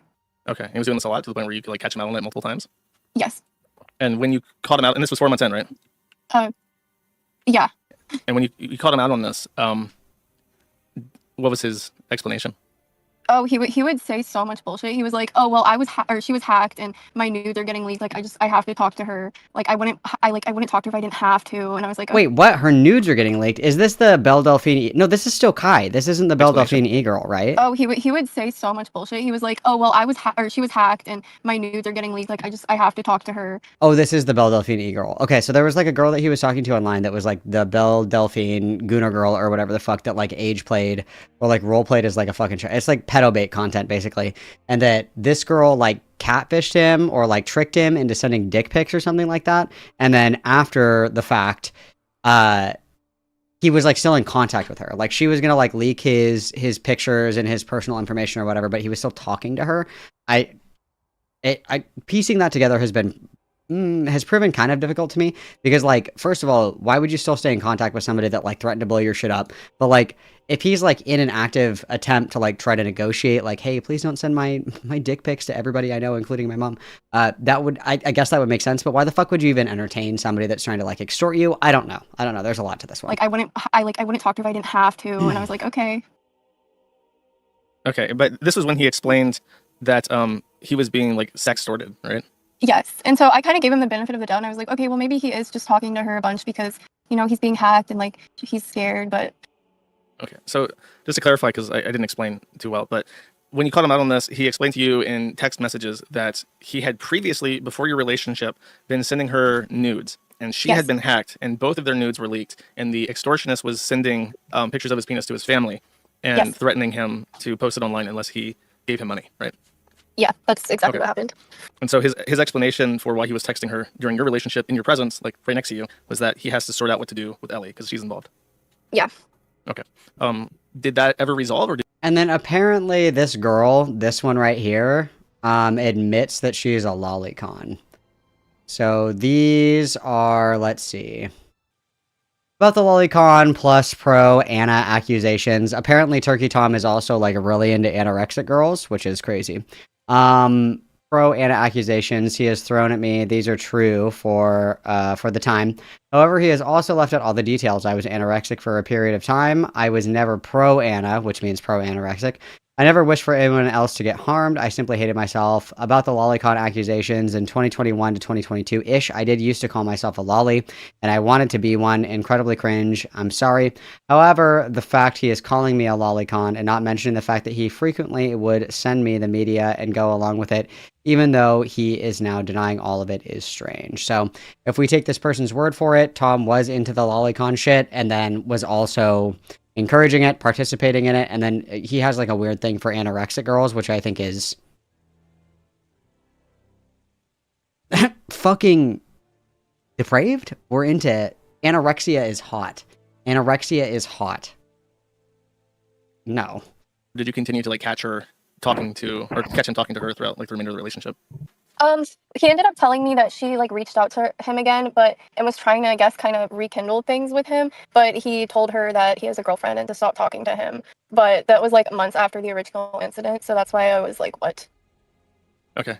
How often did you see him like overall? Like, did you just see him like once a week throughout the entire relationship? Yeah, pretty much, because I'm in college and we're like medium distance. He lives like an hour and a half away from me, so Okay. And that never changed. You never like moved in together or anything? no. Okay. Did anything before you caught him texting Ellie in those first 4 months? Because you were with him for 7 months in total, right? So like 4 before, 3 after. In the first 4 months, was there anything like strange or weird or like red flag? Well, that's when he bought me the Hello Kitty merchandise, and he would talk about how his ex-girlfriend Kai kind of like ruined his perception of love, and he doesn't know if he'll ever be able to love anyone again. And also just told me that the relationship was terrible. And the first few times we had been sexual together, he never hit me, but the hitting did start pretty soon into our relationship. And he never asked me if that I was okay with it or like asked me for permission. He would just start hitting me. So, okay, there's 2 things there. Kate, No, I would completely agree. If anything, I would say that this is probably one of the things that is probably the biggest like red flag in all of this is the anorexia fetish. I think is like just prolifically unwell. There's a lot of fetishization of mentally ill women. Mostly like BPD girls are seen as like high value currency by a lot of like deranged fucking people who have no idea how serious BPD can fucking be, right? Because it's like, oh, she's crazy, she'll do anything for me. It's like the Harley Quinn like romanticization of this disorder or whatever the fuck. But with anorexia specifically, it's like anorexia is so deadly for people that have it for such a long time, and then obviously the attributes that are associated with anorexia are going to be things that like emulate that of like prepubescent girls. Now, I'm not saying that if like somebody that you're dating or if you've dated somebody that's anorexic that you're like a fucking pedophile or like pedophile adjacent, but it's like if we look at people that struggle with anorexia, like what phenotypically are we looking at? We're looking at underdeveloped chests. We're looking at underdeveloped secondary sex characteristics. We don't have a lot of curves. We don't have, you know, a lot of meat where developed women would be. Like, for example, we don't have like, you know, like fat butts. We don't have like big boobs. We're like very, very boxy, skinny, lack of secondary sexual characteristics. The very petite, very small. Those are usually like kind of like, again, like this in isolation is nothing, right? In isolation, it's like, okay, you love somebody that has anorexia and you find them beautiful. Wow, that's so wholesome and wonderful. I love it. But when you take it with the coupling of that with like being really turned on by the idea that your girlfriend at the time looks like a 15-year-old, insane thing to say, and then a history of consuming content or engaging with like sexualized content of people that are emulating the behavior or the looks of like a little girl, that's very, very unwell. And then also possible necrophilia as well, because we're fucking a skeleton. That's pretty crazy. That's pretty crazy as well. Great point, Glenn. Thanks for bringing that up. We do have a potentially even worse crossover is the necrophilia. Yeah, of course. But yeah, I mean, all of these things in conjunction, right? In isolation, a lot of these things don't really mean anything, but what you look to kind of determine whether or not somebody is being like a deranged freak is going to be patterns or like overlap in a lot of these things. Like where individually in isolation, each one of these things is really not that big of a deal, but together we're making a pretty disturbing picture. Oh my God, you got scammed by a Belle Delphine lookalike. Okay, but you were like gooning to this childlike material. Okay, you like mentally ill girls. Okay, whatever, fine. But mentally ill girls who have like very poor emotional temperament or are very reactive look like children because they're anorexic. Like, you know, all together, we're starting to paint a very concerning picture. Katie, real quick, when you were talking to him, would he ever bring up Kai? Like, for no reason, just start talking about it? He told me I looked like Kai. He asked me if I like Monster High dolls because of Kai and said like, oh, well, my ex-girlfriend liked them. Oh my God. And like, and then again, like I went through his closet and he had like an entire like at least like 6 items that were all like girl shirts from Hot Topic of like Invader Zim and shit like that. And I was like, what the fuck are these? And he was like, those are my ex-girlfriends. I just haven't gotten rid of them. And then Rowan said that he still had that shit when he moved. But he just kept her close. Okay, that's a little bit weird. Yeah, so like he brought her up multiple times, so especially to me because I talked to him right after they broke up, and like it was, and he told me I looked like her, like everything, and like told me multiple times like, oh, you remind me of Kai. He told you multiple times that you looked like his ex? Yes. And that you acted like his ex? Yes, even though he would ask me if I was into things, and it was obvious that he was asking because Kai would like them, and then he would get like a little sad when I would be like, no. Wow, that's what a stupid thing to say to a woman. Did Sacramento? Did you hear anything like that? Did he ever compare you to Kai? He basically said that like my parents would love you because you're nothing like Kai, and he kind of would like ask me questions to see if we had similar hobbies, but he was basically I was referred to as his first quote unquote normal girlfriend that didn't have BPD. Okay. So did you ever feel like he was like training himself? Like, okay, I'm gonna have like a normal relationship now. I'm yes. gonna try to, oh my gosh. It really felt like all that? the time. Yeah, all the time. I felt like he was so used to like BPD bitches that I guess I'm somewhat normal and he didn't really know how to like act because I wasn't constantly being like, I love you so much, like I want to spend the rest of my days with you. Like I wasn't kind of doing the Well, see, don't smoke in bed. I had said that like it's probably easier for like gay people or like non-binary people even or whatever because like if I break up with a girl and I have like all these slutty crop tops, I'm not wearing them. It's kind of like a weird like Buffalo Bill thing probably. But like if I was dating a guy and then he left like all of his really cool like Puma and like Columbia shirts, I'd be like, "Oh fuck yeah, I'm keeping these. These are comfortable, high quality, and expensive. Okay, I'm keeping these shirts, you know what I mean?" But like if you're a guy and you have like your ex-girlfriend's like pantyhose, that's kind of like serial killer shit. BPD behaviors, and so I think he was like, oh, like this is weird. I'm not being like suffocated in this relationship. What do we do? Do we just sit here and like do our own things? Did he feel like in unease because there was like silence and time, or like what did he specifically do that was like I feel like I'm being like tested on, I'm being like trained on. I feel like I don't know, he just wasn't used to having like a girl not be like up his ass and like worshiping him because he's famous, and so I think it kind of had like an ego blow for him, and that's why he was so like rough towards me. Did you? I mean, did you feel like he was like particularly aggressive because he was upset or something? Sometimes yes, and I can attest to this.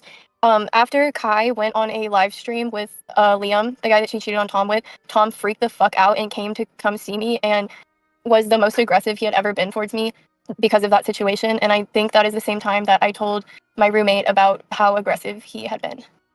Okay, so were you aware that this stream had happened, that he was upset about it? Yes, because he told me that that was the reason why he was upset. How long into the relationship was this? That happened in October, so I guess, oh my gosh, when did we meet? So like maybe like 4 or 5 months into it. Okay, but you said he started really early, right? Like Yeah, it's giving Jeffrey Dahmer. Like, I have to make the perfect BPD anorexia e-girl thought. And he was just, picking and choosing which pieces he liked to create and generate the perfect BPD anorexic whore. Yes, I agree. Yeah. If you can't find a BPD queen of your dreams, you can make one at home. No, I mean, what do you want me to say? It's bad. Like, it's fucked up that he's using these women as like outlets for his sexual aggression. Of course, like I'm hoping that we get a little bit more here. A little bit more here, okay? like after a couple times you met him, he would just start like hitting you, like slapping you, like in the face. Yeah, during sex. Yeah, he never discussed it with me that this was going to be a thing. He would just start. So just no warning, he just started slapping you in the face. Yes. Did you? That's crazy. Like Crazy tell him work. like I'm not okay with this? I told him a couple times. I was like, "Why did you slap me?" And he's like, "Oh, like I thought you liked that." And I was like, "I don't know, like, not really my thing." And then he would continue to do it to me after the fact. Yeah, and that's what we're looking for to say like this is fucked up, right? Like, you're informed that your partner doesn't like this, and then you continue to do it anyway to meet and satisfy your own needs. Yeah, that's fucked up. That's fucked up behavior. I agree. Okay. Did you ever like explicitly say no in certain terms? Don't do that. No, because usually it was in the middle of sex, and then he would be covering my mouth, so I couldn't say no. Okay. Oh, so he's like covering your mouth. Did you ever like try to like break away from his grip? Yeah, and he would just like pull me harder. Okay. Crazy But work. then after that, Crazy work. you would like complain to friends privately, but you didn't like sit them down and say like I'm not okay with this. Yeah. Okay. So Yeah, that's again crazy work. Crazy work, of course. But we do have to factor in, of course, that this is an adult who is able to express needs, wants, desires. And one of the things that we talked about a lot with Parlo and Internet Adjacent as well is like it is important to be able to communicate those things to the person that you're talking to. Like, it's one thing to feel a certain way about an instance or an event or whatever, and expecting that other people are intuiting or reading or, whatever, your body language, how you're reacting to these kind of things. This is all true, but it is also true that it's important that you communicate those needs to your partner as well, right? That is important as well. And I'm not saying that because somebody doesn't say no doesn't mean it's like an unlimited buffet of yeses, of course, but it is important. Like, this is just kind of a cautionary tale here, that if somebody's doing something that you don't like, if you are not direct with that, there's a good likelihood that it's going to continue to happen, right? If you don't like something, it's okay to say, no, I don't like that, stop. I don't want to do that anymore, stop. It is okay to communicate those things.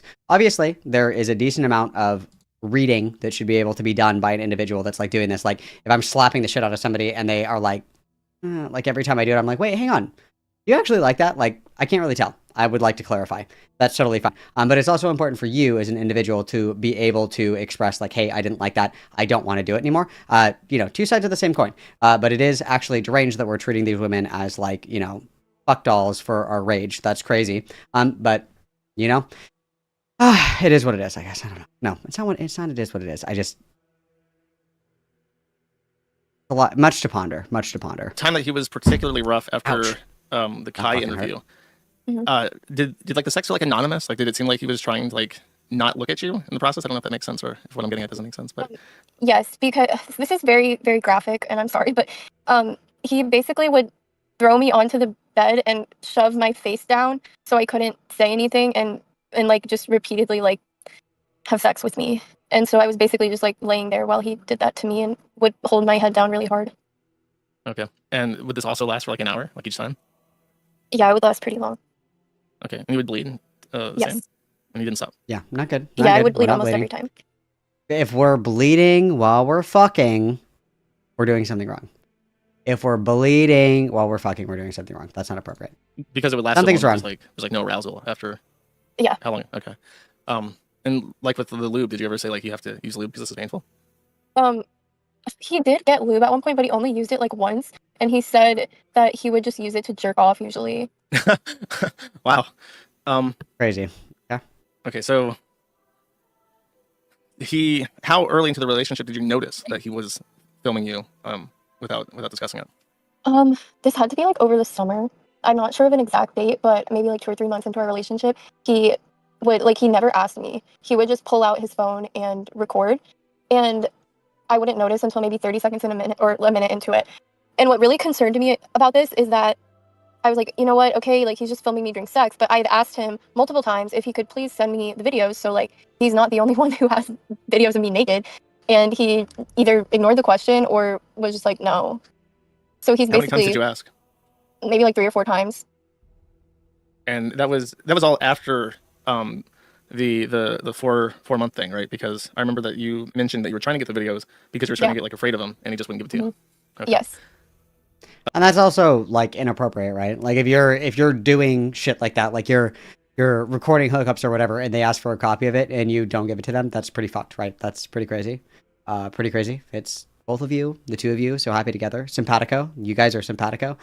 You should be able to access that content that you helped create. Fair use. In this essay, I will. Did you ever feel afraid to leave him? I did. I was scared to leave him because of the videos, and I know that he has like a big platform and he could probably say some shit about me, or like, I don't know. Like it's the same thing with Kai. Like I know he has some crazy shit on her, and like God bless you, Kai, but like I know that he has some shit on you, and I kind of felt the same way. You're referring to, what was the name of it? They called it the blackmail folder, but it had a name like just Yeah, in case. he called it the just in case folder. Is that like literally the name of it on his desktop? Yeah, mutually assured destruction is insane, in my opinion. I think that it's like kind of crazy that you're keeping like a little backlog, a little black book of everything that other people do wrong, as like an insurance policy to make sure that they don't flip on you. Like, rule of thumb usually is like if you're doing shit bad enough that you need to make sure that there's blackmail to keep other people quiet about what you're doing, you should probably reevaluate what you're doing, right?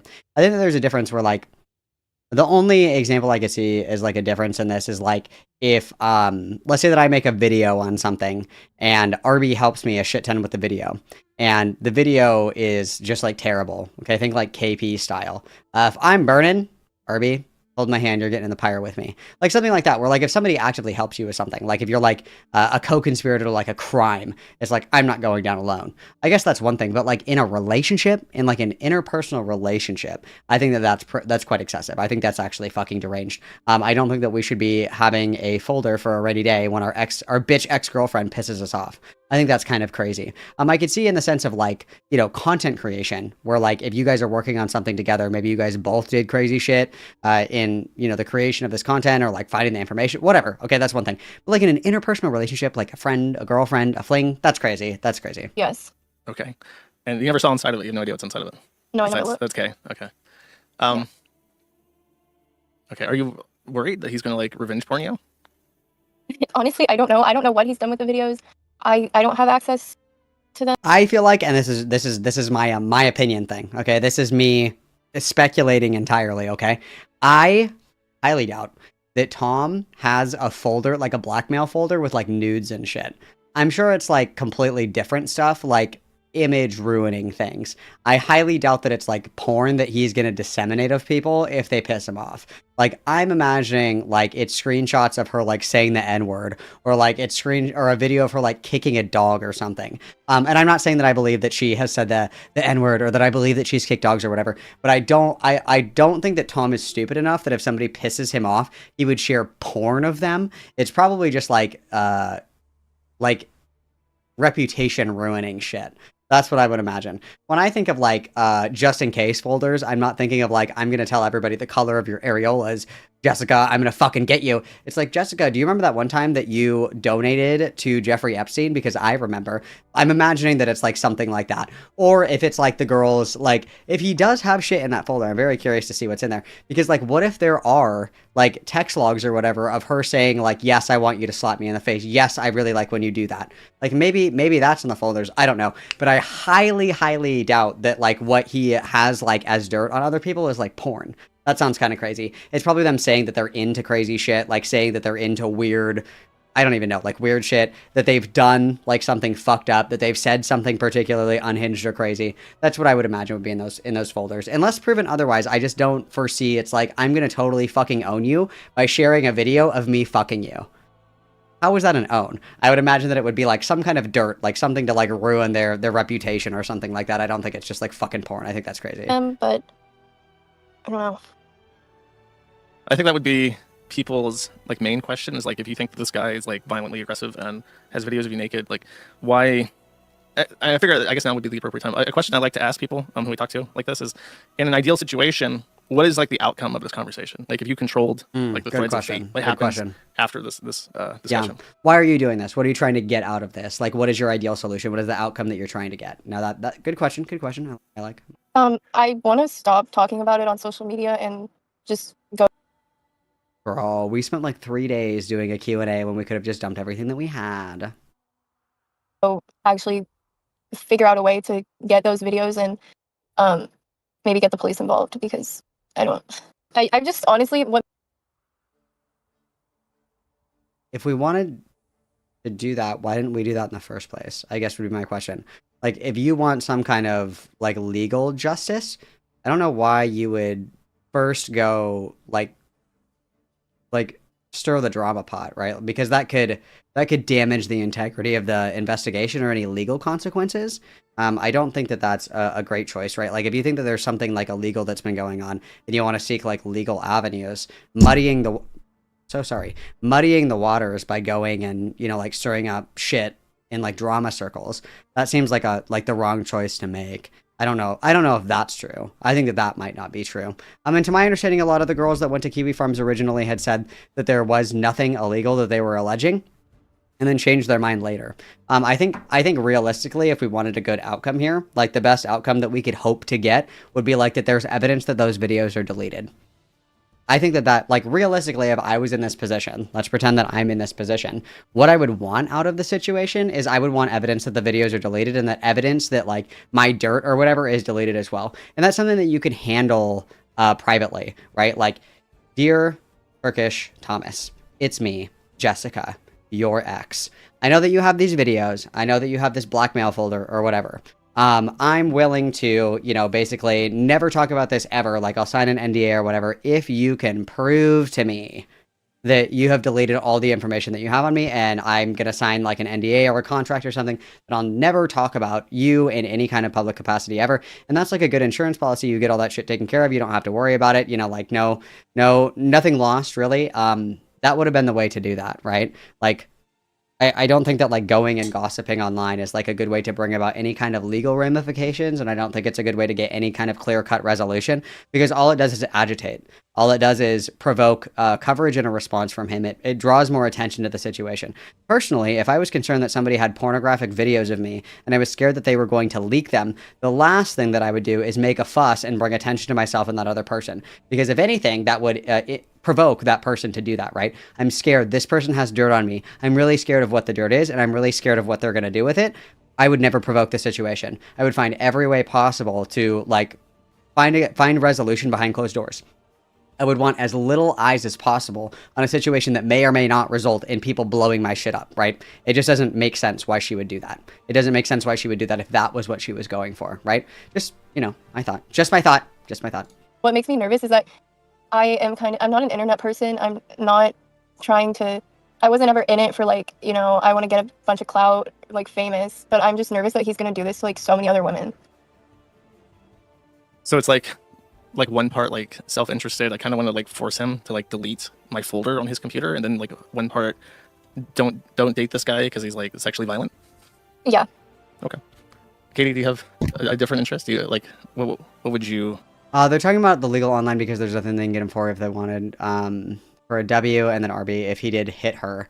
The only thing as far as the bruise is concerned is there's several different things that are here. There's several different things that are here. That picture is from what, like 2 years ago? How do you prove that the bruise is from him? How do you prove that how do you prove that the bruise was non-consensual? You're not getting anything out of that either. Let's be completely realistic. Let's be completely fucking honest, okay? The only evidence that we have of a bruise is a photograph that was taken, what, 2 years ago? She could have gotten that bruise anywhere. There's no direct evidence that he was the one that gave her that bruise. And then 2, if he did give her that bruise, there is no evidence that it wasn't just a result of rough sex. Like, it's not going to go anywhere. Like, the legal ramifications, if any, if there was any kind of legal consequence, it would be the recording without consent. I don't know what that would look like, though, because I don't know the legal precedent for that. I don't know. So, like, for example, is it illegal to, like, record that but not disseminate it? I thought the disseminating of that was the illegal part. Like, I don't... And realistically, if there is kind of, like, a thing, he could just delete... Like, and here's the other part about going public about this as well, is you're showing your hand. So if you're wanting legal consequences for him recording you without your consent, you have just raised the alarm bells. He's going to delete everything, and then there's nothing to even prosecute because you've already given away your play, right? Because if somebody said, hey, I know that you have this shit on your computer, I'm going to go to the cops about it. Before even going to the cops, you tell me that, I would just delete all the shit that I have on my computer. Easy peasy, right? But again, the problem here is that I don't know. Maybe somebody knows more about this. I don't know. My understanding is that the disseminating of those images and those videos is what's illegal. I don't know if just recording them is illegal. Like, I could be wrong because I don't know. And it also varies from state to state. Like, I don't know if you just record it and keep it for yourself, if that is illegal. I don't know that. I do know that in many states, the recording and disseminating of it is what's illegal. And to my understanding right now, there is no evidence that he's disseminated these videos. The only claim that has been made is that he records them. I don't know if there's ever been a claim that he's been disseminating them. I don't know if that's true. So there's much to ponder. I just felt bad for her. Like, I don't know. As an internet girl, I was like, whatever, these other girls will either come out about it or something will happen. Like, I like didn't want, and also like just being a girl on the internet, I did not want to deal with like dogpiling or anything. So I just never said anything. But then when Sat came to me, I felt bad because it was like, okay, now he's targeting like normal Tinder women who like aren't like internet girls who kind of know his past. And so that was like the only reason I came forward was to like help add like sentiment to what she's saying. And like, also, just like you guys met because you were mutuals through Tom? Like you can see his phone. She DM'd me. Am I okay with like explaining this, Zach? Yeah. She DM'd me and was like, I think we're talking to the same guy. And I literally, because she's so normal, thought she was a bot and was like, what? I was like, girl, what the hell? I was like, I'm not talking to anyone. What are you talking about? And then after a little back and forth, she was like, we talked, and it was like Turkey Tom. And I was like, girl, I haven't talked to him in 3 years, but like, what's up? Like, why do you think that? Like, what's happening? And then she spilled the beans to me, and I was like, you need to say this somewhere. Like, this is not like normal. The fact that he like tried to hide everything from you and everything is just like weird. And I didn't even know about this whole Ellie lady or anything until she told me about it. And she didn't even tell me like the validity of it. I learned all from like the thread. How do I word this? Is he like your first boyfriend or second, third? Me? Yeah, but I think if anything, the defamation or libel or slander or whatever, I think that it's like pretty tricky because I keep dropping my fucking phone. I think that like the problem with that is, well, I don't know. If we go to his Social Blade, excuse me, my computer always tries to explode every time that I go to Social Blade again. As far as Social Blade is concerned, it doesn't look like he's really lost any. But you could probably argue that like if there is a meaningful impact on either his subscriber count or his views or anything like that, I think that you could make that argument. But I don't know. Obviously, it's very different when you're talking about like content creators and stuff like that. It's very different. Both of you. He was like my like third boyfriend probably, but again, it wasn't really like a boyfriend. Okay. He was my second boyfriend. I guess my question though, Jules, would be like, how would you prove that he's keeping them for blackmail? Like, let's pretend that this is true. Let's pretend that he is recording these videos. He's recording him having sex with these girls, and then he's keeping them for blackmail. How would you prove that they're for blackmail? Like, couldn't you just do a reasonable defense would be like, these are for my spank bank? right? That would be a reasonable defense. I think that you would have to have a pretty rich like pile of evidence to be able to prove that that's being used for blackmail and not just like a spank bank. I don't know. The whole thing seems very convoluted. I think where we're at right now, I don't think that there's any like legality here. I think this is all just going to be like court of public opinion. I think it's just going to be like allegations that he's like a freak or he's a weirdo or whatever, or, you know, that this was fucked up or that this was gross or this was stepping over the line, or I think that this was a problem and this was inappropriate. I don't think that we're in the legal arena. I don't think that we're in the legal arena, and I don't know if we'll even ever get in the legal arena because, again, I'm unsure. If anybody wants to correct me on this, please do. But I don't think just recording those and keeping them for himself is illegal. It might be, but even then, how do you like? It's too late because she's already said publicly, like, I want the law to be involved. He's just going to delete everything then, and then what? Like, you know what I mean? It just, I don't know. Seems like a big Ouroboros. The snake is eating itself. I don't know. And you met him when you were what ages? I was like 2021. I was Okay. 20. And he was like 24, right? He was 22, turning 23. Okay, so when he had told Katie that she was number 3, number 5, he had 2 and then 4, like previous Yeah, encounters. I was his second body, and then he told me that he had 4 bodies the next time I saw him. Okay, and he told you 15, right? Yes, and to be specific, he told me 15, but I lost track. So Oh, okay. So I don't know. between March 23 and May 25, he had March sex with 24. 24. Okay, so in just over a year, he had at least one sexual encounter per month, basically. yes. Basically, Okay. yeah. Okay. I remember the number one thing that really stood out from all the messages, and this is just funny to me personally, okay, because of who I am. After you said that after Yeah, if we want to have these allegations just be like, oh my god, he's such a weird sex freak and he's really bad at sex and he's super fucking embarrassing and cringe and like flexes after he fucks and he's like kind of just like a weird gooner who thinks that women like being slapped and fucked raw. If that's where this begins and ends, yeah, let's do it. I agree. It is weird. It is freaky. It's freak shit. It's stupid. It's cringe. It's gay. It's lame. He can't fuck. He can't nut. Let's laugh and tee hee hee and kick our feet. But a lot of it is kind of teetering on the line of like, oh, well, this is illegal. And it's like, I don't think that like just being bad at fucking is illegal. Otherwise, a lot of people are fucked, you guys. So I think that like the clarity of what we're even fucking doing right now is great, because if we're just like laughing at like embarrassing leaks, that's fine. But a lot of it has been loaded as like some of this is potentially illegal.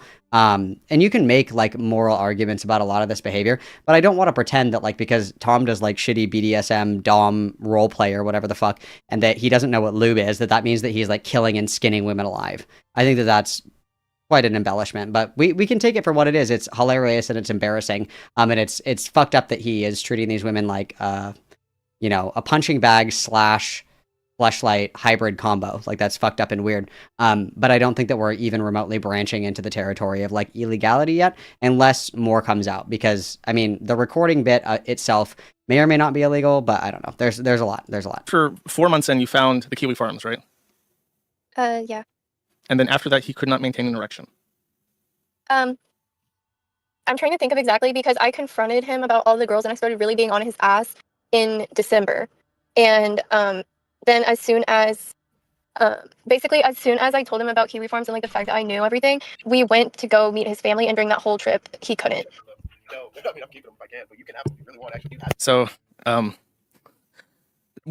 many months was it just okay? So you went on a family trip, and it was during the trip where he had problems, and that was right after you had a confrontation with him, and that was If I'm being my best face self, I think that the Me Too thing is like the idea that people are going public without going private first. Because that's something that we had said before.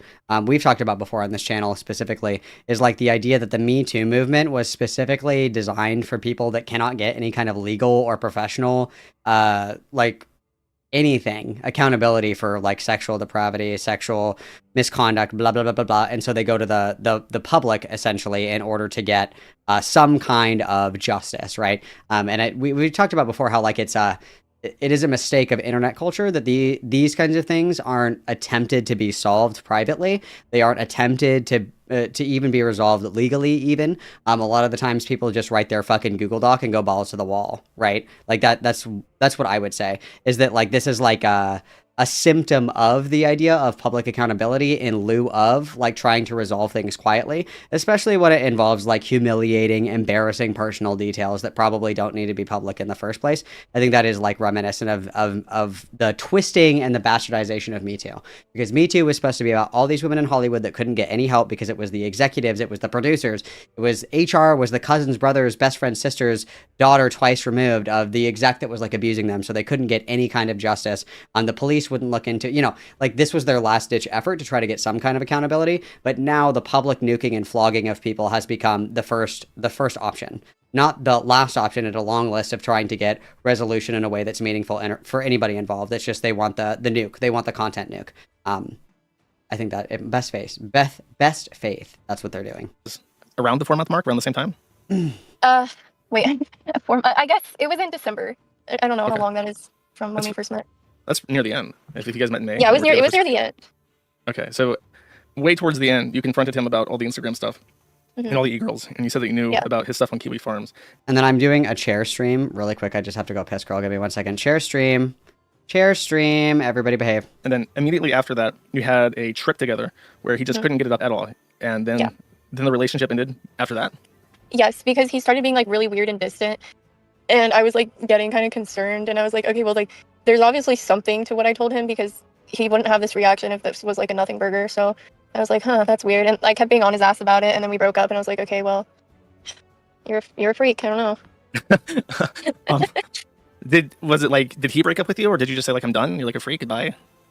I kept kind of like trying to get him to just leave me because I would keep saying like you've done all this like weird shit, like I don't like it, like you're so weird, you treat me badly, especially during sex. And like over the phone I just listed everything that he had done wrong, and he was like, well, you can leave me if you want, and I was like, yeah, I think I'm gonna leave you. That's basically what happened. Okay. Did he do the masturbating in front of the videos thing too? Yes. Like how often? Like a I've only one-time seen thing? him, I've seen him do it a couple times, and it was usually to like a video like he had just taken of me. Okay, that's so bizarre. Yeah. This is like a really awkward question to ask, but I have to know because it is a chicken and egg problem. Did he ever finish like from having sex? He did a couple of times, but this sounds really terrible, but he could only finish from sex if I was screaming and crying in pain. Okay. How often was it like? I guess he didn't ask for that, right? He would just like hit you until that happened. He would be hitting me and like choking me and slamming me down until I was like screaming in pain because he wouldn't stop having sex with me either. And only when I was like, Yeah, that's like fucking deranged. That's fucking insane. Yeah, that's fucking insane if that happened, for sure. oh my god, like stop, then he could come. Okay, so it's literally the words like stop, stop is like Yeah. Every time. He only was able to ejaculate maybe 3 times throughout our whole Okay. relationship. Okay, Katie, is this like consistent with your experience, or is this like worse? Yeah, the first time I met him, he didn't come a single time, and he just told me it was like because he was nervous, and I was like, I mean, makes sense, whatever. And then the second time, he only came the one time that he watched the video. Okay, I So- just want to make it clear to the younger audience here. This is not normal, and if this is what is required for you to finish, Yeah, you shouldn't have to watch porn to nut. You should be able to nut from like in real life sexual encounters. You should be able to do that. That's weird. Yeah. And you also shouldn't have to be like beating the shit out of your partner to nut. That's also not good. That's also not good. And if we're beating the fuck out of somebody and they're like, please stop, and that is what makes you nut, there's a lot wrong. There's a lot wrong, okay?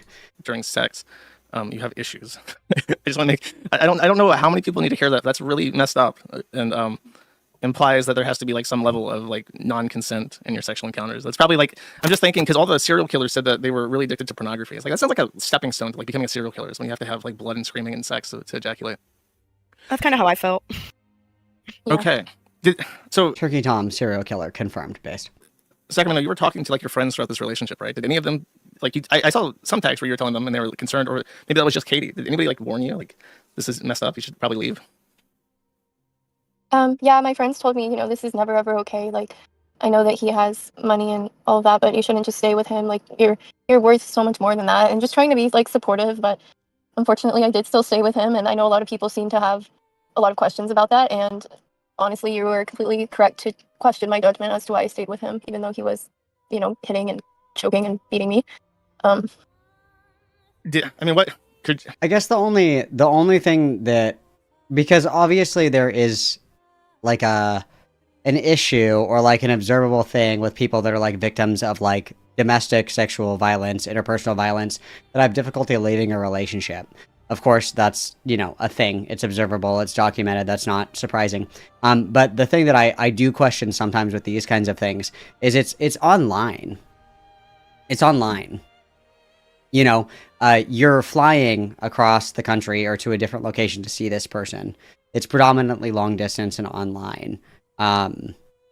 You have a pretty decent amount of flexibility in being able to say that you don't want to do this anymore, right? Like there's not that, if you are in a different state and you say like, hey, I don't want to date you anymore, or hey, I don't want to keep hooking up, that fear of immediate violence or retaliation is gone, right? Like it's not there. Like that person isn't next to you. They can't just like sock the shit out of you or whatever.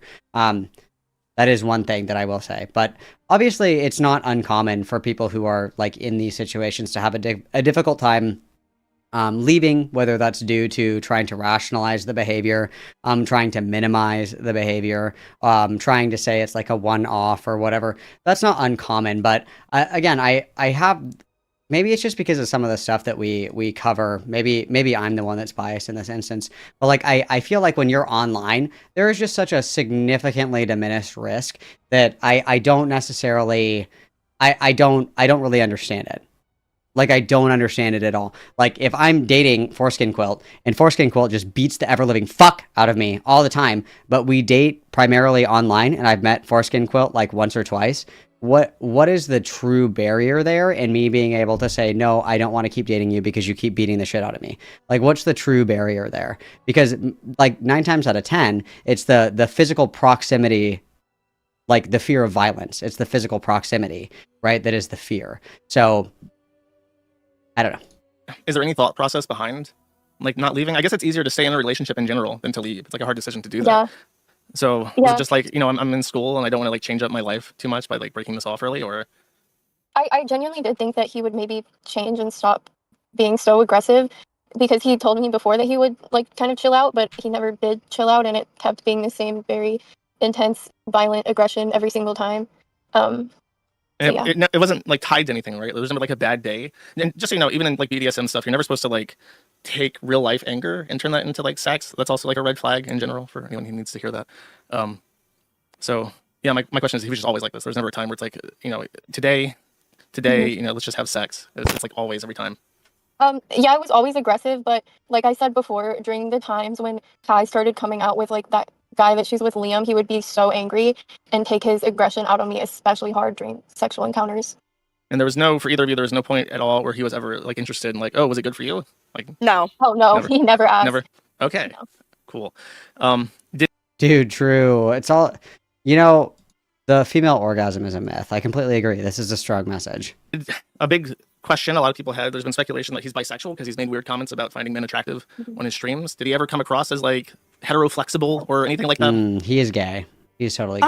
I He's a little say gay. yes, in the sense that, like, for one, he said that weird thing about Destiny to me, and he was like hella obsessed with Destiny at that time, Bro, Destiny and Turkey Tom totally fucked. I'm just gonna say it. and Just was gonna like say it. talking about him Totally, and hanging out with him allegedly. a lot, and then and like going to Miami to see him. And then also he would like, because he like lifts weights and stuff, he would like watch videos of other guys like lifting and like flexing and stuff, and literally be like, fuck, like, oh my god. And like, to me, like, he would sit there and like act like it's because like, oh, they're so strong, but to me I was just like, I don't care how strong they are, that sounds gay. Yeah. To sit there and like moan for a strong man. Yeah, That's funny. to expand on that, he told me a little bit about the Destiny guy, that he had went to go visit him. He told Katie that he went to go visit him 4 times total. But yeah, the Destiny guy, from what he told me, was gay and wore a butt plug during their They waited all stream to bring this up.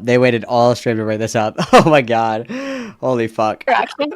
So Destiny was wearing a butt plug in front of Tom. What? Whoa. Gay.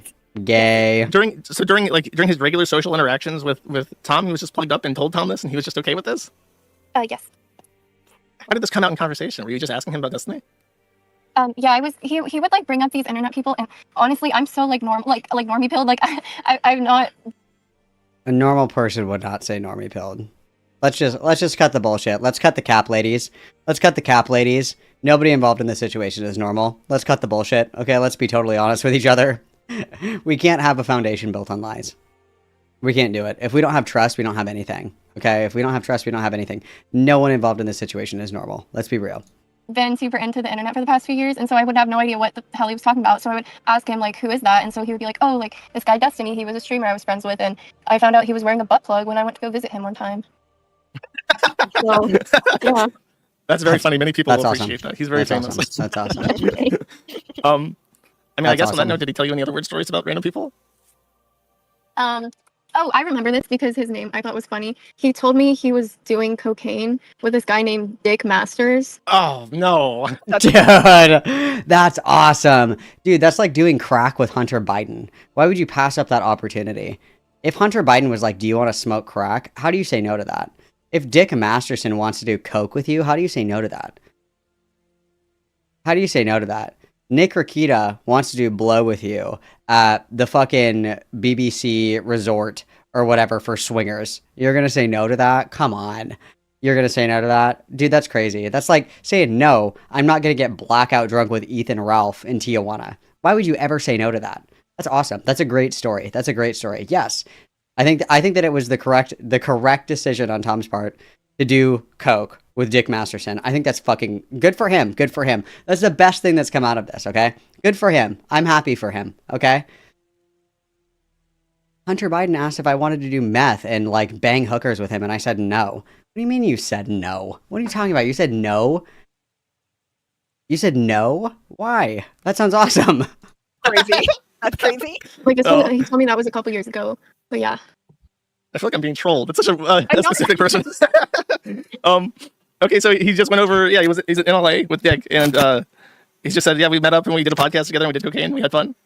Yeah, apparently this guy lives in like a mountain house, like a mountain compound. He's in a mountain compound and he invites you to go and do coke. Dude, I'm on my way to hang out with Dick Masterson. I'm leaving right now. I'm packing a bag. That sounds awesome. He's up in the Hollywood Hills in a Barbie Dream Doll mansion. That's what he tells people. Dude, that's awesome. And yeah, Tom was doing various drugs with this guy. Okay, Cool. Next question. Did he do Molly with Destiny? Next important question. Did he do Molly with Destiny? Yes or no? He's both said that he talked about Kai or K incessantly, right? Yes. Yeah. He talked about Kai a lot.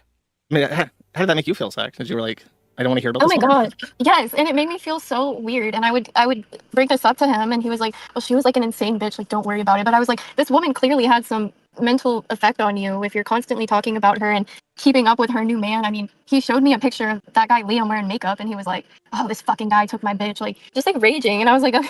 Okay, to be fair, I would also be seething if my bitch left me for Liam Donovan and then Liam Donovan turned into a kawaii Harajuku girl that was like impersonating my ex. That would also rustle my jimmies. You're clearly not over this girl. I think I have a picture of him. He just looks like an effeminate boy, like in the pastel color clothes, right? Yeah, he's like a femboy. And yeah, Dude, the femboys are stealing everyone's hose. The guy that left, the guy that Mylena, whatever her name is, Melina, the Destiny's ex, she left him for, I can't remember his name. What was that guy's name? He was a Twinkie femboy too. The Twinkie femboys are, wow, they're stealing all the hoes, you guys. They're stealing all of the hoes. If your girl is hanging out with a Twinkie femboy, keep your eye on that, okay? Because they're stealing all the hoes. In 2026, your bitch is going to leave you for a cross-dresser Harajuku boy, okay? Be careful. so when Kai, I think when she left him or they broke up or whatever, she hooked up with this guy, and now he's the one doing the age play. Like Meme tricks, thank you. Meme ticks. That guy was a little twink boy as well. Terrible. Yeah. he's dressed. Yeah. He literally True, and now she is dating a Skarsgård. True, which is awesome. Good for her. looks like a little boy. It's really bizarre. I don't know if I have a picture of it or show people, but yeah, it was very strange. Do you ever bring up age play like explicitly with either of you? Not really, no. Like, because again, like we never like talked about like anything we were into, like exactly. He just like would say things that it was like, oh, whoa, it's implied, obviously, that you're into this. No weird like, can you dress up like this besides just gifting you like Hello Kitty stuff? No, I mean, he would tell me during sex, like, oh, like, you're like a little girl, you're so skinny, like, you're so small. Dude, fucking crash out. Freak out. You're so small and woman-like. What did you just say? Do you want to make a suit out of my skin, sir? Sir, are you planning on turning me into a woman suit? Sir, hang on now. Oh, it was like really weird, but I was just like, oh well. Very weird indeed. Yes. Oh, Strange. wow. Concerning What do you even. want to know? Real concerning what am I gonna even. do? Yeah, Yeah. it's just. I mean, I hate to ask this. Did he ever ask for like blowjobs, or was it just like brutal sex, like every time? Oh my god, sorry, this is like so personal, but yeah, he would make sure that you did that, but he never did anything back to me. Bro, Turkey Tom does not eat pussy. Oh my god. It is God's great year of 2026, okay? If you're getting head, you're eating pussy. Like, are any of these people even straight? Are any of these people even straight? They're like, ew, icky vagina, ugh. But I want to fuck. Like, just buy a fleshlight at this point, bro. Just buy a fucking fleshlight. What do you mean? Why are you fucking girls if you don't even like them? Why are we doing this? What is going on? Confirmed. Guys, write extra, read all about it. Turkey Tom does not eat pussy. What the fuck? What the hell, bro? What the hell, bro? Women deserve better. Women, I'm so sorry. I'm so sorry, sweetie. Women, I'm so sorry. Like, he never once ate me out, but he would demand that I would constantly suck his dick. Demand. And, like, yeah. I mean, was he able to finish from that, or was it just like a for show thing? He wasn't able to finish from that either. So you would just have to be like down in the penis mines for like an hour at a time until he was bored. Penis mines. Yeah. Okay, wow, that sounds like a lot of fun.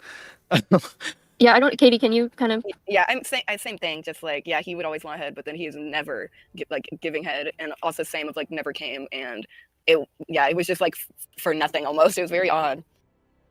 That is really bizarre, because it's like if you're not, Bizarre. what's the point then? Besides, like, I guess like the power play and I guess recording it for him, because he would record this too, right? Yeah, you recorded everything. Women. Women, I'm so sorry, sweetie. Wow. Okay. So he didn't try to do any of the weird age play stuff, but he did talk about her a lot. He said that you were very petite, very small. I guess, did he literally say you look like a little girl Yes. Yes. to both of you? Yeah. Yes. But The first time I got naked in front of him, he literally was like, "This is awesome. You look like a little girl." wow. That's And I fucking was like, insane. "Oh, that's not." How do you ever recover from something like that? How do you ever recover from something like that? Not only is that like pedo adjacent freak shit or whatever, but how do you as a woman being like, I love that you have like the fucking flattest non-existent tits I've ever seen? How do you move on from that? That's got to be some deep psychological scarring right there. Dude, it's so awesome that you have no boobs. Like, ouch. Ouch. Normal. No. Okay, I'm trying to think, because the Kai thing. I was going to ask you. Both read her statement, right? Just Yeah. in brief. Correct me if you think I'm summarizing this unfairly, but she put out this PDF, and in it, she effectively says, "I dated Turkey Tom for a very long time. We started when we were like high school age, and then up until early 20s, and it was a very terrible relationship. We were both equally awful to each other, and nothing that they said about brutal, like dehumanizing sex is applicable to my experience with him. But they might be right. I don't know." Like, that's basically what she said. It felt very strange. She did confirm explicitly the blackmail folder, though. She said that's completely real, which makes it sound like everything that she's saying to downplay it is blackmailed. Because why would you bring that up? Mm. I mean, does that sound like a fair assessment of the document, that she just says we have a bad relationship? There's serious allegations being made. She believes that your driving motivation is to humiliate him, and she says that this is abhorrent. Is her exact word. She says she's not addressing any specific thing, but says that Yeah, turn the women against each other. I agree. Good power play. I he did agree. record stuff, Good choice. but there was not like any violent degrading sex. I mean, do you Do have you any want me to go opinions about first, this? or do you want to go first, Zach? You can go first. Oh God. Okay. I agree with her, like with Kai, that they probably didn't have like a fully like he wasn't doing the same thing to her as he's doing to other girls, and she even says in it that like who knows what he's like after her. And I think that like he told me and Zach that Kai didn't like having sex with him and didn't like giving head, and that like they barely had sex. And I can imagine that it's probably because he is aggressive, and she probably didn't like doing it, so at one point she just like stopped. And so I think that she like mentally molested him or something, to where because that's why he like compares everyone to her. Mind raped by the woman. Yep. Still has all her stuff and is like really weird about her and like stalks her and her new boyfriend. That I think that it could have went. I don't know Like, if you can call Lyrics a boyfriend. I guess Lyrics is like a they friend. Sorry, I'm going out for that one. toxic, but like mutually fine, whatever. But I think that's like why that's the reason he's like this now, is like something obviously was like fucked in that relationship. Yeah, I agree with that. I have specific things I want to bring up, but do you have any thoughts, Sacramento? Yeah, I agree. I think that he definitely had some like weird like limerence issue with her where he just couldn't let her go. And I also don't think that she realized how badly whatever she did to him completely fucked him up. I mean, she did cheat on Tom with Liam, who was one of his friends at the time, which I think is a pretty terrible thing to do to someone. But yeah, I agree. I don't think that their relationship might not have been abusive or whatever, but I do think that, you know, she confirmed a lot of the things that we said. And I think that he was kind of going after girls that look like her so he could take his anger out on girls. That's exactly what I was going to say. It's like, it really feels like, just based off like the nature of it, like the positions and stuff, it really feels like he's trying to surrogate her so he can like punish her, and that's why it has to be like so. Okay, yeah, that's pretty dark. And I agree that I feel like she's a little hush hush and like vague on stuff because of the whole just in case file. Like I think. Well, yeah, I think that she said that as much in her statement as well, is that she knows that he has a bunch of shit on her. But it's also like, they have been broken up for a while. I think that it would actually be kind of crazy to get drug into this shit after a while as well, right? Like if somebody was like, hey, you dated this person like 3 years ago and now there's this. Do you want to say anything about it? It's like, it's very obvious that Kai doesn't want anything to do with this and just wants to be like left alone. And I think that that's fine. I think that that's fine. I don't think that Kai has to like come out of the woodwork to confirm or deny all of these allegations that, you know, for the most part is just shit that she hasn't thought about or like dealt with in the past couple of years. I think that's fine. But it is a very PR response. But it's probably because she doesn't want to do like the endless like response to response to response to response shit that usually ends up happening in these like forever content wars. I mean, I think that's fair. I don't think that anybody can be mad that she doesn't want to be involved. But yeah, it is a very PR like dry, like I can't speak about anything that happened after me. But I mean, truthfully, she can't, right? It would just become like an evil war if they both came out with if she came out with any actual damning evidence, he probably would try to like destroy her life. Yeah, I mean, what the letter reads very weird to me because number one, there's not like a thesis. It's not like she's out there saying, "I want to make this clear." It's like, what are you even trying to say in this document? What's the point? It's very weird. She she says that like she doesn't think that Tom's that evil, but she's also like, I can't attest, but also. Yeah, well, that's the other thing is that she then goes on to say like, I want to have I've been private about this. I want to remain private, but I'm publishing this thing that has no purpose anyways. And then she goes on to say like, I didn't have these bad experiences, but you can trust victims. And then she like goes on to say like, yes, he has a blackmail folder on me. And it just feels like, it really sounds like you have a gun to your head and you're trying to say something without saying anything so that Tom's appeased, but you're not actually saying, yeah, don't worry about it. He's fine. You know what I mean? Yeah, that's kind of what I thought too. That's what we both thought. Yeah. Yeah. Yeah, that's bizarre. I don't know if they use this word anymore, but it's called one-itis when I was a teenager. Oh yeah, I know about one-itis. That's what I thought too. My friend. I don't know what that is. What is that? Somebody tell me what that is. I don't know what that is. What does that mean? We're saying that because I would tell them about like the whole weird Kai stuff, and they were like, he's got one-itis. What does that mean? What does that mean? Somebody tell me what that means. I'm not moving on. What does that mean? Somebody tell me what that means. What does that mean? After the other day, after I made the critical error of saying that word out loud, that's actually not, it's actually a slur, and I didn't know that it was a slur, okay? I didn't know. I'm not saying things out loud anymore. I'm not saying things out loud anymore. What does that word mean? Somebody tell me. I'm not falling for it again. I'm not falling for it again. I won't say another slur. I'm not going to do it. I'm not going to say another slur. You can't make me do it. I won't do it. I won't do it. Slang older than Malcolm. What's the word again? About like the whole weird Kai stuff, and they were like, he's got one-itis. Hang on, it's what happens too much when you get drunk and are desperate for sex? When a person in a group isn't down for whatever they're doing. I'm assuming that it's like he wants like a rotating door of bitches. That's what I'm taking this to mean. That's what I'm taking this to mean. Is that he just has like a rotating door. He wants like a rotating door, a rotating door of bitches. Like he wants like a bunch of one night stands. He has a bunch of one night stands. Like I'm reading it as one night, but like one-itis, like it's like pancreatitis. Oh, what is this? Toxic obsessions have a healthy romance. Sometimes you're just head over heels for somebody. Okay. One-itis is a slang term for an unhealthy romantic obsession with a single person, characterized by the belief that they are the one. Okay, I don't know. Whatever. Thinking. Let me see if I received any questions. Someone asked if he tried to get either of you to look like her, but he did so passively through like gifts and stuff. I asked if you. With Meowdlin, the puppy player, was there anything like that you saw in regards to that? Because there are pictures of them together, and I feel it's pretty obvious that they had sex. Was that during the time that you guys were together, or was that like before? That was before, but I did end up asking him about her during like my sussy kind of phase, and he said that they had met up before. They had never done anything, but keep in mind that he also lied to me that he had never done anything with Ellie. But he also said that apparently she had been married before, and she is a devout Christian who only has one body and wants to wait until marriage, which kind of That's made me. me That's me.